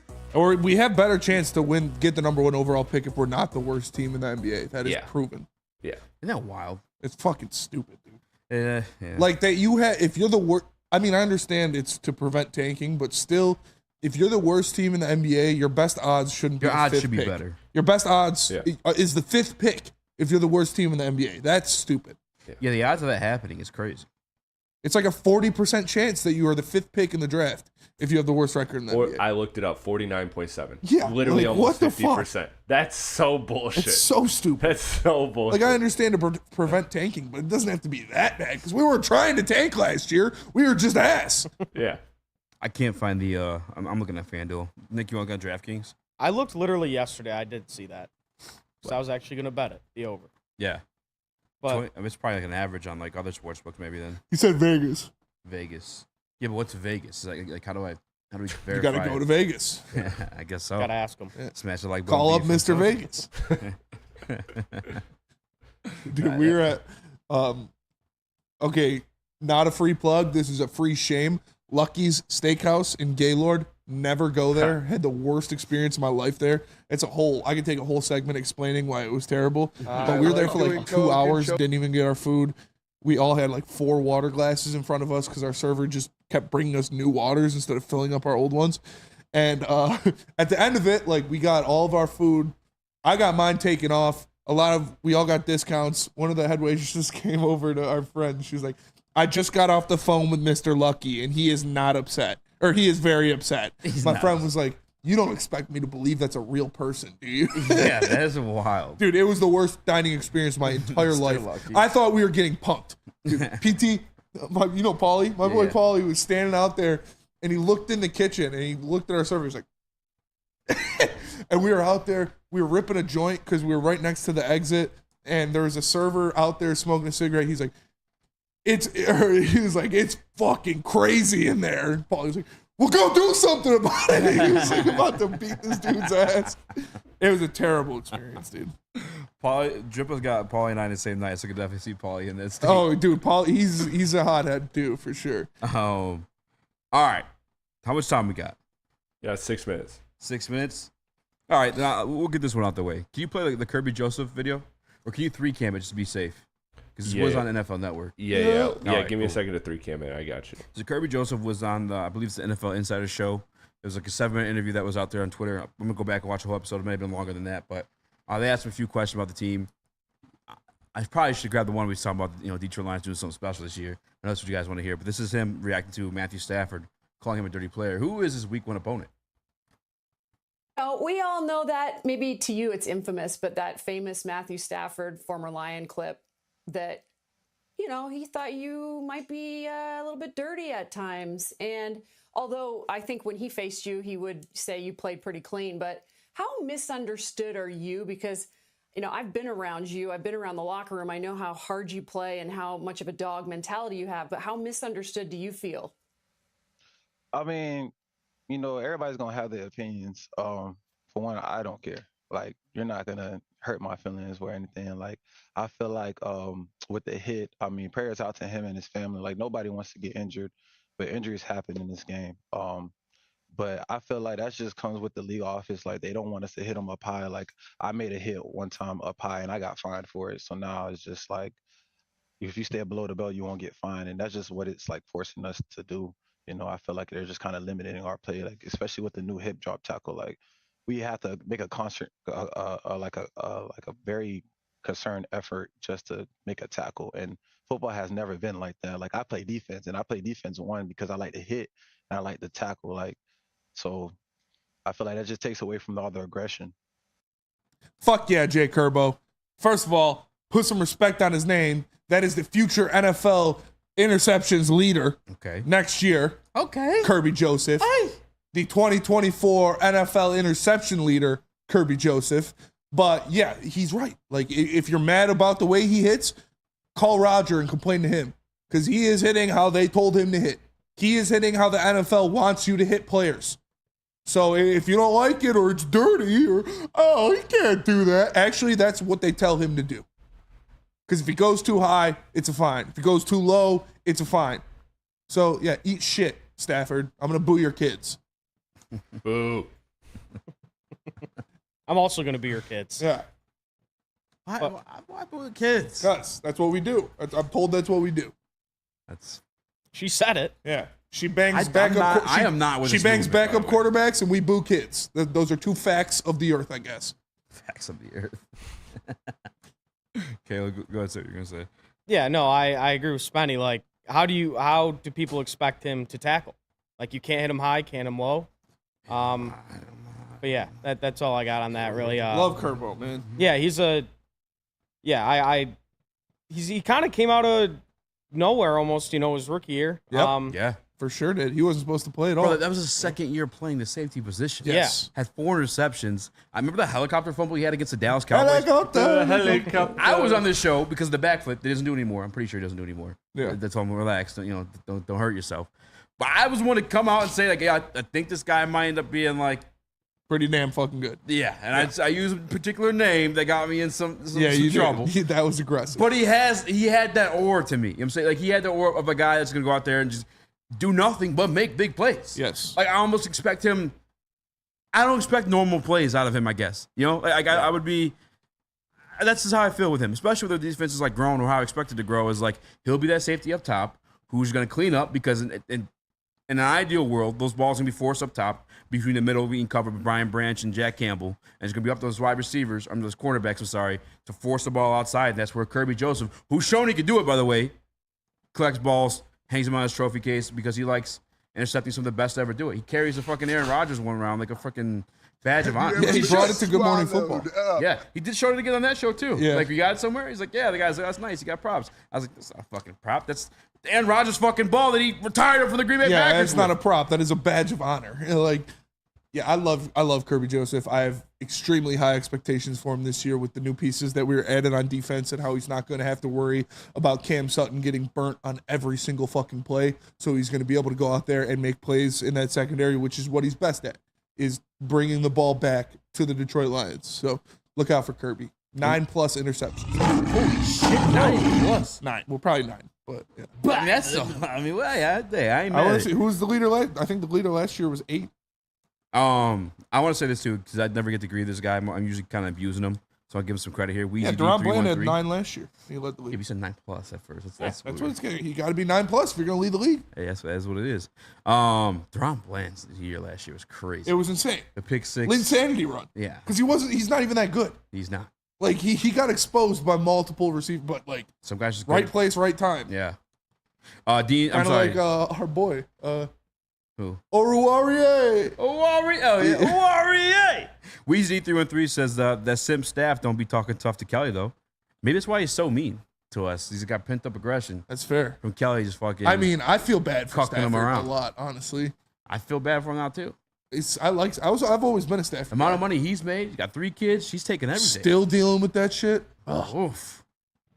Man, She she better left be him for Jimmy Garoppolo. Hawk 2 in that thing, boy. Listen, we've had that theory a couple times. I strongly believe. I strongly agree with you on that. I have like a general theory. I'll tell you during the commercial break too. which is that facial structure. The Cooper Cup. But if she don't got the Hawk too easy, tell us about divorce. Katie K. Law will have your back. She ain't doing it right. She ain't arching it. You call Katie K. Law. All right. They'll make sure you're not getting got in the divorce procedures. They deal with family law issues. They make sure you get the visitation rights, the custody rights, whatever you may need. Katie K. Law's got your back. That's Kevin and Catherine right here in Birmingham. Scan the QR code above my head to contact them at Katie K. Law right here in Birmingham. Tell them Heavyweights sent you that you will pay your filing fee. Congratulations to the real Coach of the Year, Motor City Dan Campbell. Just put your head down and go to work. It's about to be fun, man. It's about to be fun. Woodward Sports. Walk into any Lady Jane's Haircuts for Men for an award-winning haircut experience from one of our talented stylists. Enjoy a precision haircut, hot lather neck shave, scalp and neck massage, and a hot towel treatment to top it off. Enter for your chance to win the $50,000 Perfect Bracket Challenge. With more than 25 Metro Detroit locations, there's always a Lady Jane's near you. Lady Jane's Haircut for Men, open 7 days a week. Walk in anytime. Lady Jane's, it's wicked awesome. We don't like to brag that we are the toughest sports network in Detroit, but we do have a guy named Darren McCarty on our side. Woodward Sports.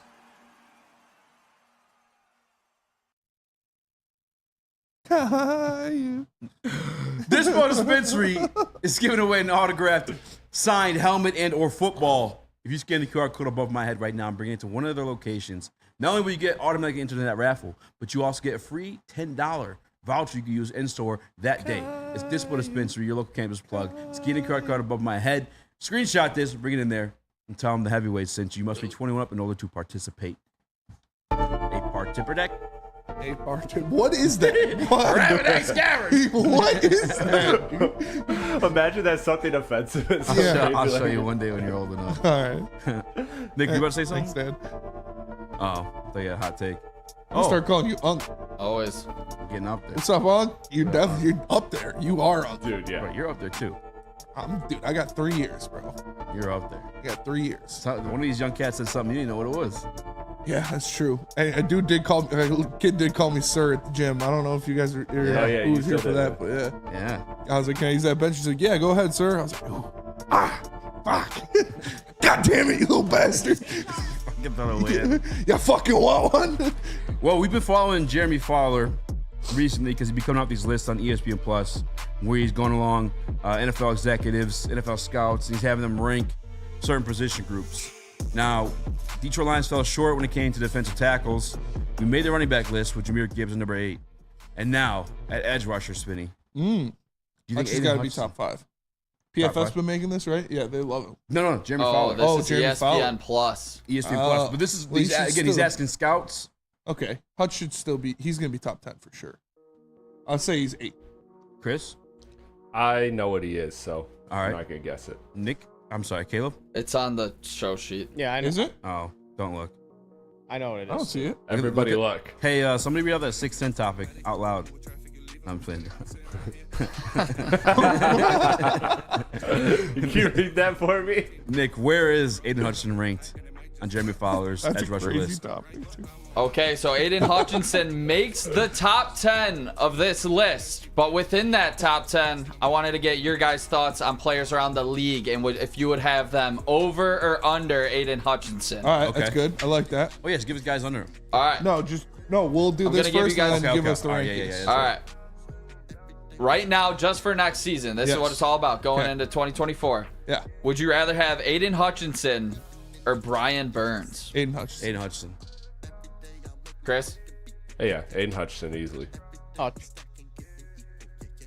Max Crosby. Max Crosby. Crosby. Yeah. Crosby stills in Nash. All right, this one interesting. Nick Bosa. For next year. Bosa. That's pretty close. because I think Hutch is going to get to that level, and Bosa kind of he had a pretty season until the last couple games, but I'll still give it to Bosa as of right now. It's close though. Caleb, you going Bosa? Yeah. All right. Where are you with these? I would take. I don't know which ones we went through, so all right. Well, just give me a sec. With Bosa, I would take Hutch over Bosa, right? And for next year, I think Hutch. Yeah, fuck Ohio State. Danielle Hunter. Danny. Hutch. Yeah, Hutch. Yeah, Hutch. 17 sacked Danielle Hunter. Hutch. Yeah. I mean, them interceptions got to count for something. You gotta be honest, like when I saw he got signed for $25 million, and I feel it's very much in our wheelhouse. And you guys remember I had a breakdown here. But I watched some of his tape, and like some of those sacks were like Hutch's rookie year sacks. We kind of lucked in a few of them, and just, actually Hutch didn't luck in any outside that Commanders game, to be fair. But some of those sacks were like guys like trying to evade other guys, and he just fucking ran to his arms like the love of his life. Give me Hutch. I don't know, this one's tough. I'll go Hutch. All right, I'm going Hutch here too. Trey Hendrickson. Hutch. All right, Montez Sweat, interdivision defensive end, who we've seen go at it. Hutch. Yeah, I hate the Bears. This is completely biased, so I'm gonna give Hutch. Chris? Yeah, Hutch. F the Bears. Okay, we are gonna go with not the one on the Bills, Josh Allen. Oh, he had a great season last year. I'm still gonna go Hutch because I think he's better all around, but he had a great season last year. Damn, yeah, that's tough. He didn't have much to work. I'm projecting for this year, right? Yes. Yes. I like Josh Allen. I like Josh Allen a lot, though. Yeah, Hutch. I'm being biased. Give me Hutch. I don't care. Yeah, if you take him over to Danielle Hunter, you got to take him over Josh Allen. Yeah. All right. I think Josh. Hassan Reddick. Hutch. Hassan Reddick's kind of a pass rusher. Only pass rusher. And here we go. I don't think drop back in coverage a little bit.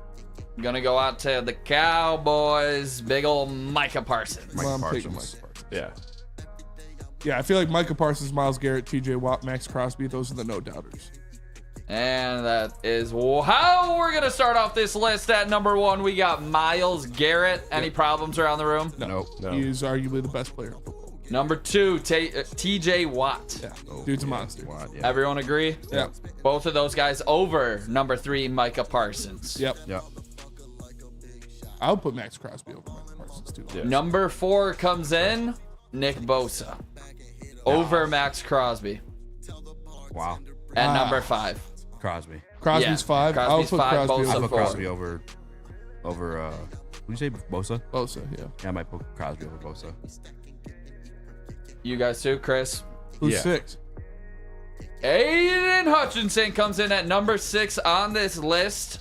And this is, like Easy said, executives, scouts, coaches. This is what they said about it. The former number 2 overall pick made waves as a rookie and broke through after a big sophomore season.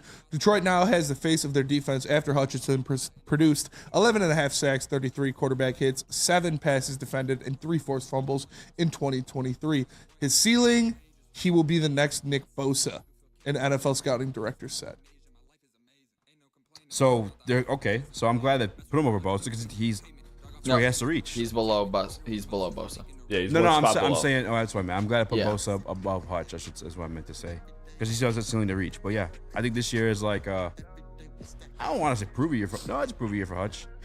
He's obviously very, very good. I'm not saying prove it today is good. I'm saying prove it if he's that fucking elite top 5. Yes. Upper echelon. Yeah.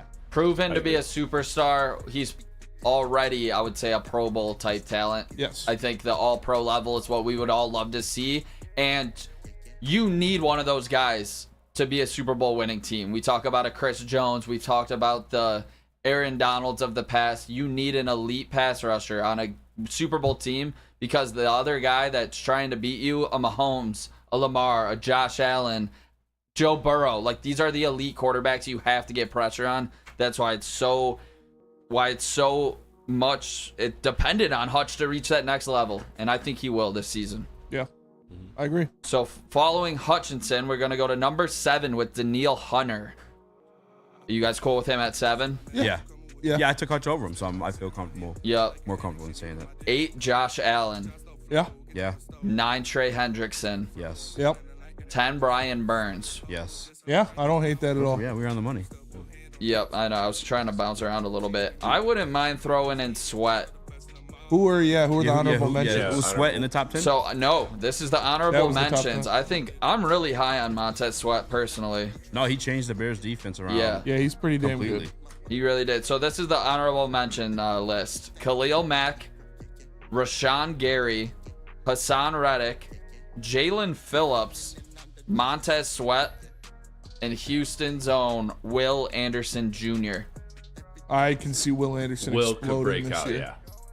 Say one more time the honorable mentions: Will Anderson Jr., Montez Sweat, Jalen Phillips, Hassan Reddick, Rashawn Gary, and Khalil Mack. Yeah, that's Khalil Mack's still in there. So would Is you there guys, like a got votes section too? Yeah. Yeah, there was. I know for sure it was Kayvon Thibodeau. A-Part Thibodeau.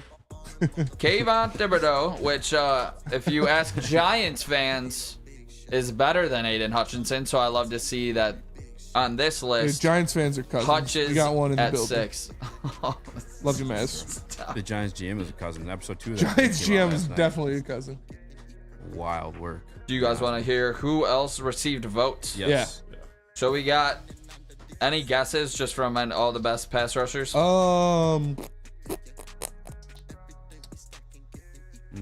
Did Grenard get any votes? Probably not. Yeah, second guy on the list, There we Benny. go. There we go.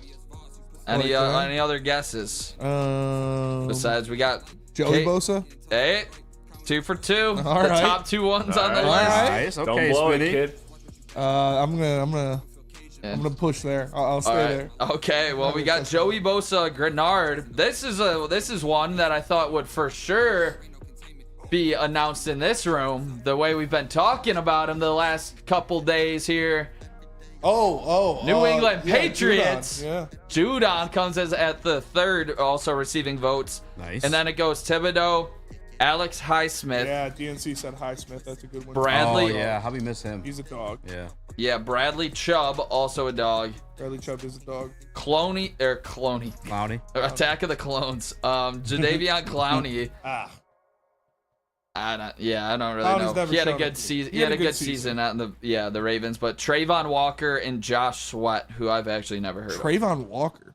Yeah, Trayvon also received votes, and Josh Sweat. He had like 9 sacks last year. Really? Oh, he had 10 sacks. Trayvon Walker had 10 sacks. Yeah, 10 sacks last year. But that's why I almost went Josh Allen over Hutch. Because Josh Allen was putting so much fucking work. Trayvon Walker was like eating off of it, to be honest with you. Who's this Josh Sweat guy for the Eagles? Is he a baller? Yeah. He's a speedster. Oh, yeah, he's good. Yeah. Another guy just goes right at the quarterback. He don't do no shit else. Like James Houston-esque. He is. He's Reddick replacement. Yeah, he's Reddick light. Yeah. Oh, they got another he Reddick. played for the Jets last year, right? No, that's. that's. No, wait. Yeah. No. No. That's Huff. that was Bryce Huff. It's fair. Josh Allen, the only one I'd probably flip flop on out of who I said. Yeah. Yeah. Hey, Choff. Hey, Choff. I mean, he's getting Shout the out Choff. respect around the league. I love Shout it. Choff. I Love to didn't see realize it. that was his. Shout out Yeah, Hutch. He's a man, dude. Nice. Choff's the man. Choff is a man, living his best life. Sack projections are on the board, boys. Hutchinson. 14.5. Actually, no, 15 even. 15 even? Yeah. 13. 12.5. 13. Say it, Nick. Beep, beep, beep. You're backing up. Microwave, baby. Oh. 16 and a half. Let's fucking go. Pizza, bitch. How much? 15 and a half? 16 and a half. 16 and a half. See, I think, which, by the way, Mina, shout out. It was your boy. Aleem would be one eating off it. Off the arrival of Hutch. I think. My back. Oh my God, what did I just do? Oh, yikes. Fucking unk, dude. Dude, Let me tell unk you for about sure. Planet Fitness. Unk behavior. Planet Fitness is the home of the judgment-free zone. No matter where you are, there's Planet Fitness close by. More than 50 in Metro Detroit and thousands more throughout the world. At Planet Fitness, you experience a squeaky clean gym. There's tons of equipment, friendly, knowledgeable staff, and a totally judgment-free atmosphere. Did you know that all Planet Fitness memberships include fitness training for no extra cost? Want all the perks? Upgrade to the Black Card. You can enjoy the use of amenities such as unlimited unlimited hydro massage chairs, tanning beds, total body enhancement, as long as you are in the world because there's Planet Fitnesses everywhere. For more information, visit today or go to planetfitness.com. Planet Fitness, where your fitness is essential. Braylon Edwards here, Premier Pet Supply. Man, just looking around, who's got it better than pets?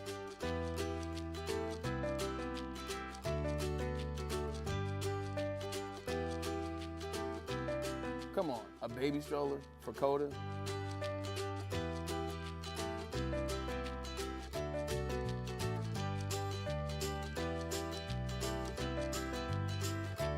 A chef for Lola? Really?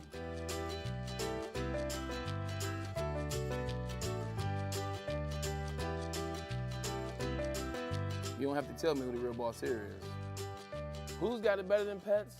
Nobody, especially here at Premier Pet Supply. For over 30 years and more than 13 locations, Premier Pet Supply has everything that your pet can dream of, and guess what?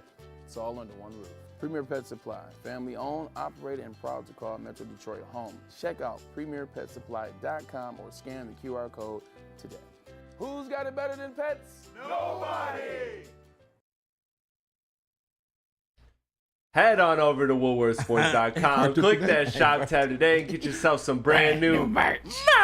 They got hoodies, tees, hats, all that guaranteed to turn heads. So if you're tired of the same old Detroit sports merch, go to woodwardsports.com, click that shop tab today, and get yourself some brand new merch. Chef Lola? Really? A-Part Tipper Deck, Rapidac, Skyrim, smash You that watch like your button, mouth, be a buddy. friend, tell a friend, share the stream. I'm easy, joined by Spinmo Rex. Hello. Netflix famous Spinmo Rex. Yep. Young Chris, Booking Nicholas now. Kohloff, Hit up my aka agent. Microwave Mario. Hot Cut ones. the check. I mean, hard ones. Pizza. Now we just have to do it. What? Hard Your ones? punishment, next time you don't bring in a pizza, you have to be Spinny's first guest in hard ones. Yeah. You hear that, Caleb? Cut a Yeah. clip. Yeah. That's your punishment next time. Okay, sounds good. He didn't hear. No, I heard. All right, we got some more Detroit Lions. Going to 610. Actually, no, let you guys get off on 610. Pause. Oh, Wait. what's 610? Tigers made a miraculous comeback. Almost. Oh. They even scored in the extra innings, too. Players says Spenny, speaking of Tigers, could you do 100 crazy puffs? I've never had a crazy puff. No. I- 100 is a lot. Yeah, that is a lot. Like, They're honestly- pretty big too, aren't they? Yeah, they're like... I haven't had one yet. They're like they look this fucking tall, good though. this thick. They're just pizza muffins, right? Like that's Yeah, what they are. they're pretty good. Yeah, they look pretty good. I've had them. But I've still never had one. 100's a lot though. I don't think I can. 100 is a lot. What did Booner do? Like 48 nuggets or something? Yeah, it could be 50. That's the most Booner should ever do. Only do 48. 48. Like, Brother, I'm down to those last two. why did he do that? We were bullying him. We used to get to Booner. I still get to Booner. Yeah, you still get to him. No, yeah. I think we were saying Trav. Oh We said yeah, Trav. yeah. I was going to replace him or something because he could do more. I was trying to get him to do a nugget off. It was Joker. That's a weird Oh, place yeah, to cut 'cause off. Or Giannis. No, it was Joker. Is either Joker or Giannis. It's one of the two. They dropped like 48 points or something like that. Yeah, because then he went and got 50. Yeah, that was Giannis in the finals, remember? Yeah. When he won the Oh Nuggets? yeah. Or it could have been Joker because he plays for the Nuggets. He batted them probably. I don't know. But fuck Kenta Maeda. We know he sucks. Horrible. Kenta Fucking Maeda terrible. is the worst pitcher in baseball. By Send him far. back to Guardians. not where you're taking it. To the team he was with previously. Send him back there. But If Chris Fetter can't save you, you are just dog shit. Like, all right, I'm just gonna move on for that one. Is Cole Keith? I remember you guys were kind of like dogging my guy. I think ever since I said that I was almost done with him, he has like 10 home runs. yeah, and he's got like a 1200 OPS Yeah. in the month of July. Like, That's the way she goes. he's Real. fucking dude. I love Cole Keith. He's gonna be a stud. The guy's been pimping that bitch. I thought that ball was dropping in the bottom of the ninth. Yeah. God damn it, dude. And the J-Hen one, they just both stuck up just a little long on those pop-ups. But before we get off the Kenta Maeda debate, Scott Harris Another paid this baby guy head. Fucking sucks. 2 years, $12 million each. We gave Jack Flaherty one, who's been undoubtedly the better pitcher by about 3 whole runs on Yeah, an it's ERA. not even Or 4 close. whole runs. 4 whole runs on an ERA. But the thing I wanted to say, they paid Kenta $12 million. You know who is also getting paid $12 million? Matt Chapman. JD Martinez. Oh, it's even worse.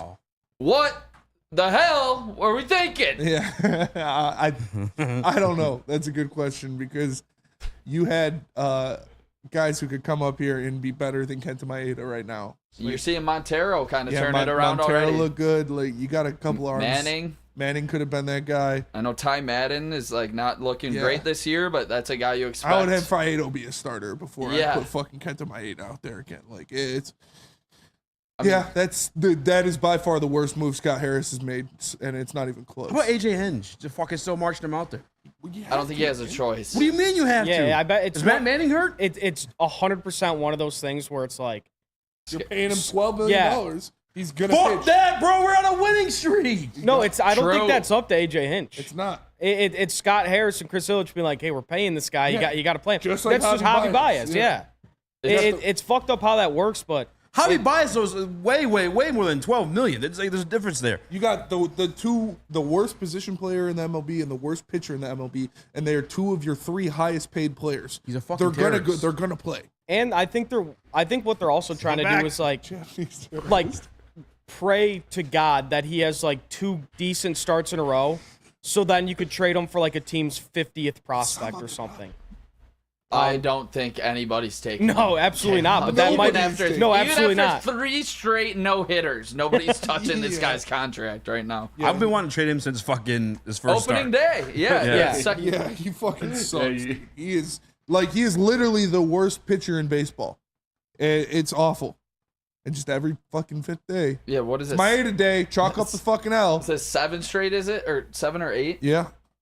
It's like, this team doesn't care, obviously. You're putting out Kenta Maeda every 5th day. You're putting out Nick, Javi rebuild's Baez. older though. Rebuild's over though. Oh, yeah. Chris will spend. Ilitch. Yeah. Chris, Pizza, bitch. Yeah, Chris will spend, though. That's what I'm told from Scott Harris. Chris will spend. Ilitch. I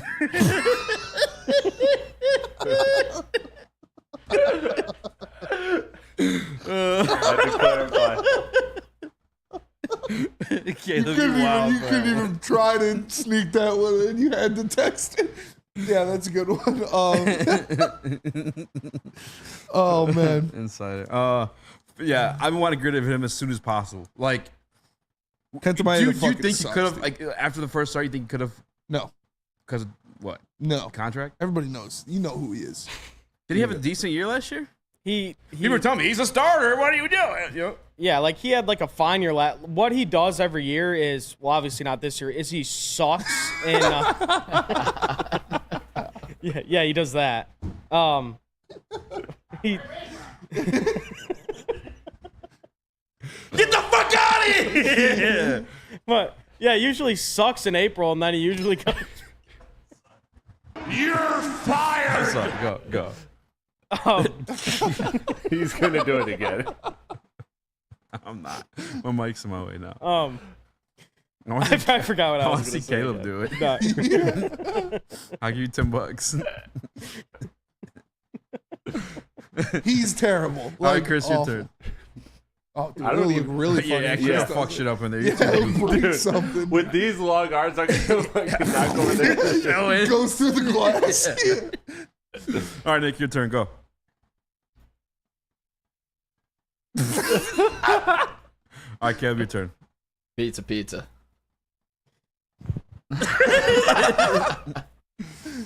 Oh man. Yeah, he's a bum. He's a bum. Sorry for the audio listeners. 5 stars. 5 stars. 5 stars. It's oh god. On a positive note, like we said before, Colt Keith and hit another dong. Justin Henry Malloy, 2 rookies with a little bit of pop recently. Yeah, Gio Urshela hit something other than a single. You like to see that? Love to see it. Got his .54 OPS up to maybe 600.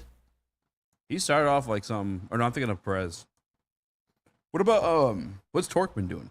He hit a home run yesterday or today. Today and a double yesterday. Is he killing it down there though, or what? No. No, He has like a maybe 800 OPS after today, You ready to which trade is him or good. what? Yes.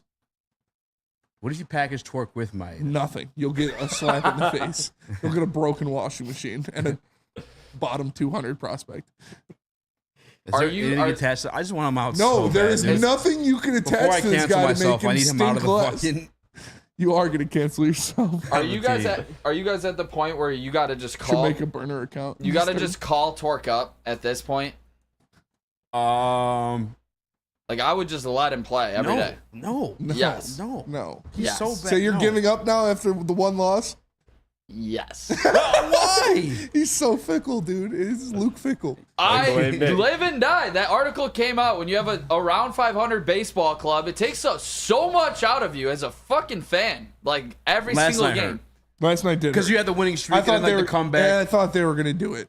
And fucking Caleb said, Avi's gonna hit a walk-off bomb. Didn't it feel I that? can feel It felt like it. No. Yes, it did. You were on crack. No, I it immediately felt puked like emoji'd it. That's you. something Javi would do. He would do that. That is true. And then go 0 for 25 the next 25 at bat. Yeah, that is was 100% something Javi would do. That actually is But true. instead, he popped up a 2-0 fastball. Why down are you the dick. surprised? I mean, that's what he does. I know, but He's right. He's right. That is a very Javi thing to do, is to hit a walk-off Make like the that. heroic play. Yeah, and then just never get a hit again. Also, how does it mean I'm giving up if I bring Torque up when they're putting out Kenta Maeda every 5th day and Javi Bias? Yeah, they're giving up. You just want to bring in more shit? I 100% agree you should bring Torque up and let him play every day. Even though he sucks, I mean, you gotta try it. Yes. You have to. Brad Hendricks makes a good point. He said Torque backwards is crop. So Great point. Yeah. This is good shit. I didn't think of that. Yeah, you gotta change your perspective sometimes. Who's the lady in the Olympics who had like her competition like dude? Hope Solo. Borderline assassinated. Oh, the figure skater? Yeah. That broke her knee? I don't know, but I think she's In jail? of Asian descent. Really? I thought she was American. Tanya Harding. Didn't Tanya Harding was the one who got her leg broken, I thought. Nancy Kerrigan's the one who got attacked. Oh, okay. I'm just saying. I shouldn't say that. I got like a microphone in front of me, stuff like that. Yeah, no, what are you saying? I just want Kenta Maeda gone. I just want him gone. It's bullshit. We have to fucking watch him fucking start. You're gonna hire one of Chris's assassins to take him out. Whoever burned the parking lot for LCA, just hide him I before his got next another start. job for Don't you. hurt him. Don't hurt him. Just hide him. Put him in a fucking shipping container for 6 hours. Didn't Margot Robbie play Tanya Harding in the movie? There's a movie about it? Yeah. I'm gonna watch Interstellar for the first time tonight. Never saw it. I plan on What? at least. Never seen it. Dude. I heard What Katie the say it's his fuck? favorite movie. I'm like, okay. That is one of the best movies ever. Everyone keeps saying that, yeah. Yeah. Dude, fucking Don't tell me. prime McConaughey. Yeah. Did you watch the podcast with fucking Speed and Katie? No, I ended saw up some of watching the- like 30 minutes of it. I saw some of the so clips, funny, though. bro. Yeah, that shit oh was my pretty God. funny. It's hilarious. And I don't know if he was being for real or not, or if he just learned it from the movie.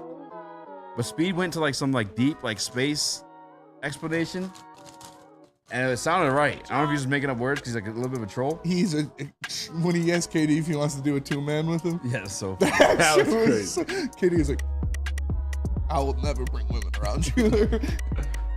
Speed's fucking hilarious. But Raise the sails. Tigers up 1-0 the bottom of the first. Let's go. Look out. Don't give Who up, was Nick. it? Who's Who? on the tit? Who got it? Is it Mize or who's on the tit today? It's Reese Olson. Who, you said it's 1-0? Yeah, but where'd you see it's 1-0? That's what Raise the Sails said. Tigers up 1-0. Well, before we update you with the score, So we let gonna me dawn? tell Is you it Colt Keith? about Colt Keith triple. the Let's boys. fucking go, Your youth Perez. football club. He's doing it for you, in Cam. Detroit. Perez double, Colt triple. Let's to go. All right. Start. After Damn you, it, Chris. Well, Chris, what are you doing, bro? I already started. You were looking down the whole time. I was halfway through it. He You was just talking. kept screaming. Yeah, we were talking about the Tigers. Speed's like, yeah, I like this guy. He's gonna be good. Chris like, never happened. You're lying. Never happened. You're lying. Just like a DeAndre Jordan all-first team. It doesn't exist. Join the best youth football league in Metro Detroit. The Boys and Girls Club of Southeastern Michigan's 3C Sports League offers youth ages 5 to 14 with 6 exciting teams to choose from in Detroit, Belleville, Highland Park, and East Point. All coaches are trained, certified, and undergo background checks. Register for football or cheer at bgcsm.org. Championship at Ford Field. Just $175 per child. Put the youth back in youth sports. I love Woodward Woodward Sports? Love wearing clothes? Then you should be wearing Woodward Sports clothes. Check out our full line of merch at woodwardsports.com. Just click on shop. We have all your favorite designs, like Dan Campbell kneecaps, Woodward golf, and of course, our own logoed out merchandise. Men, women, infants, kids all love Woodward Sports. Impress your friends. Impress your boss. Impress your dog. Buy Woodward Sports merch today.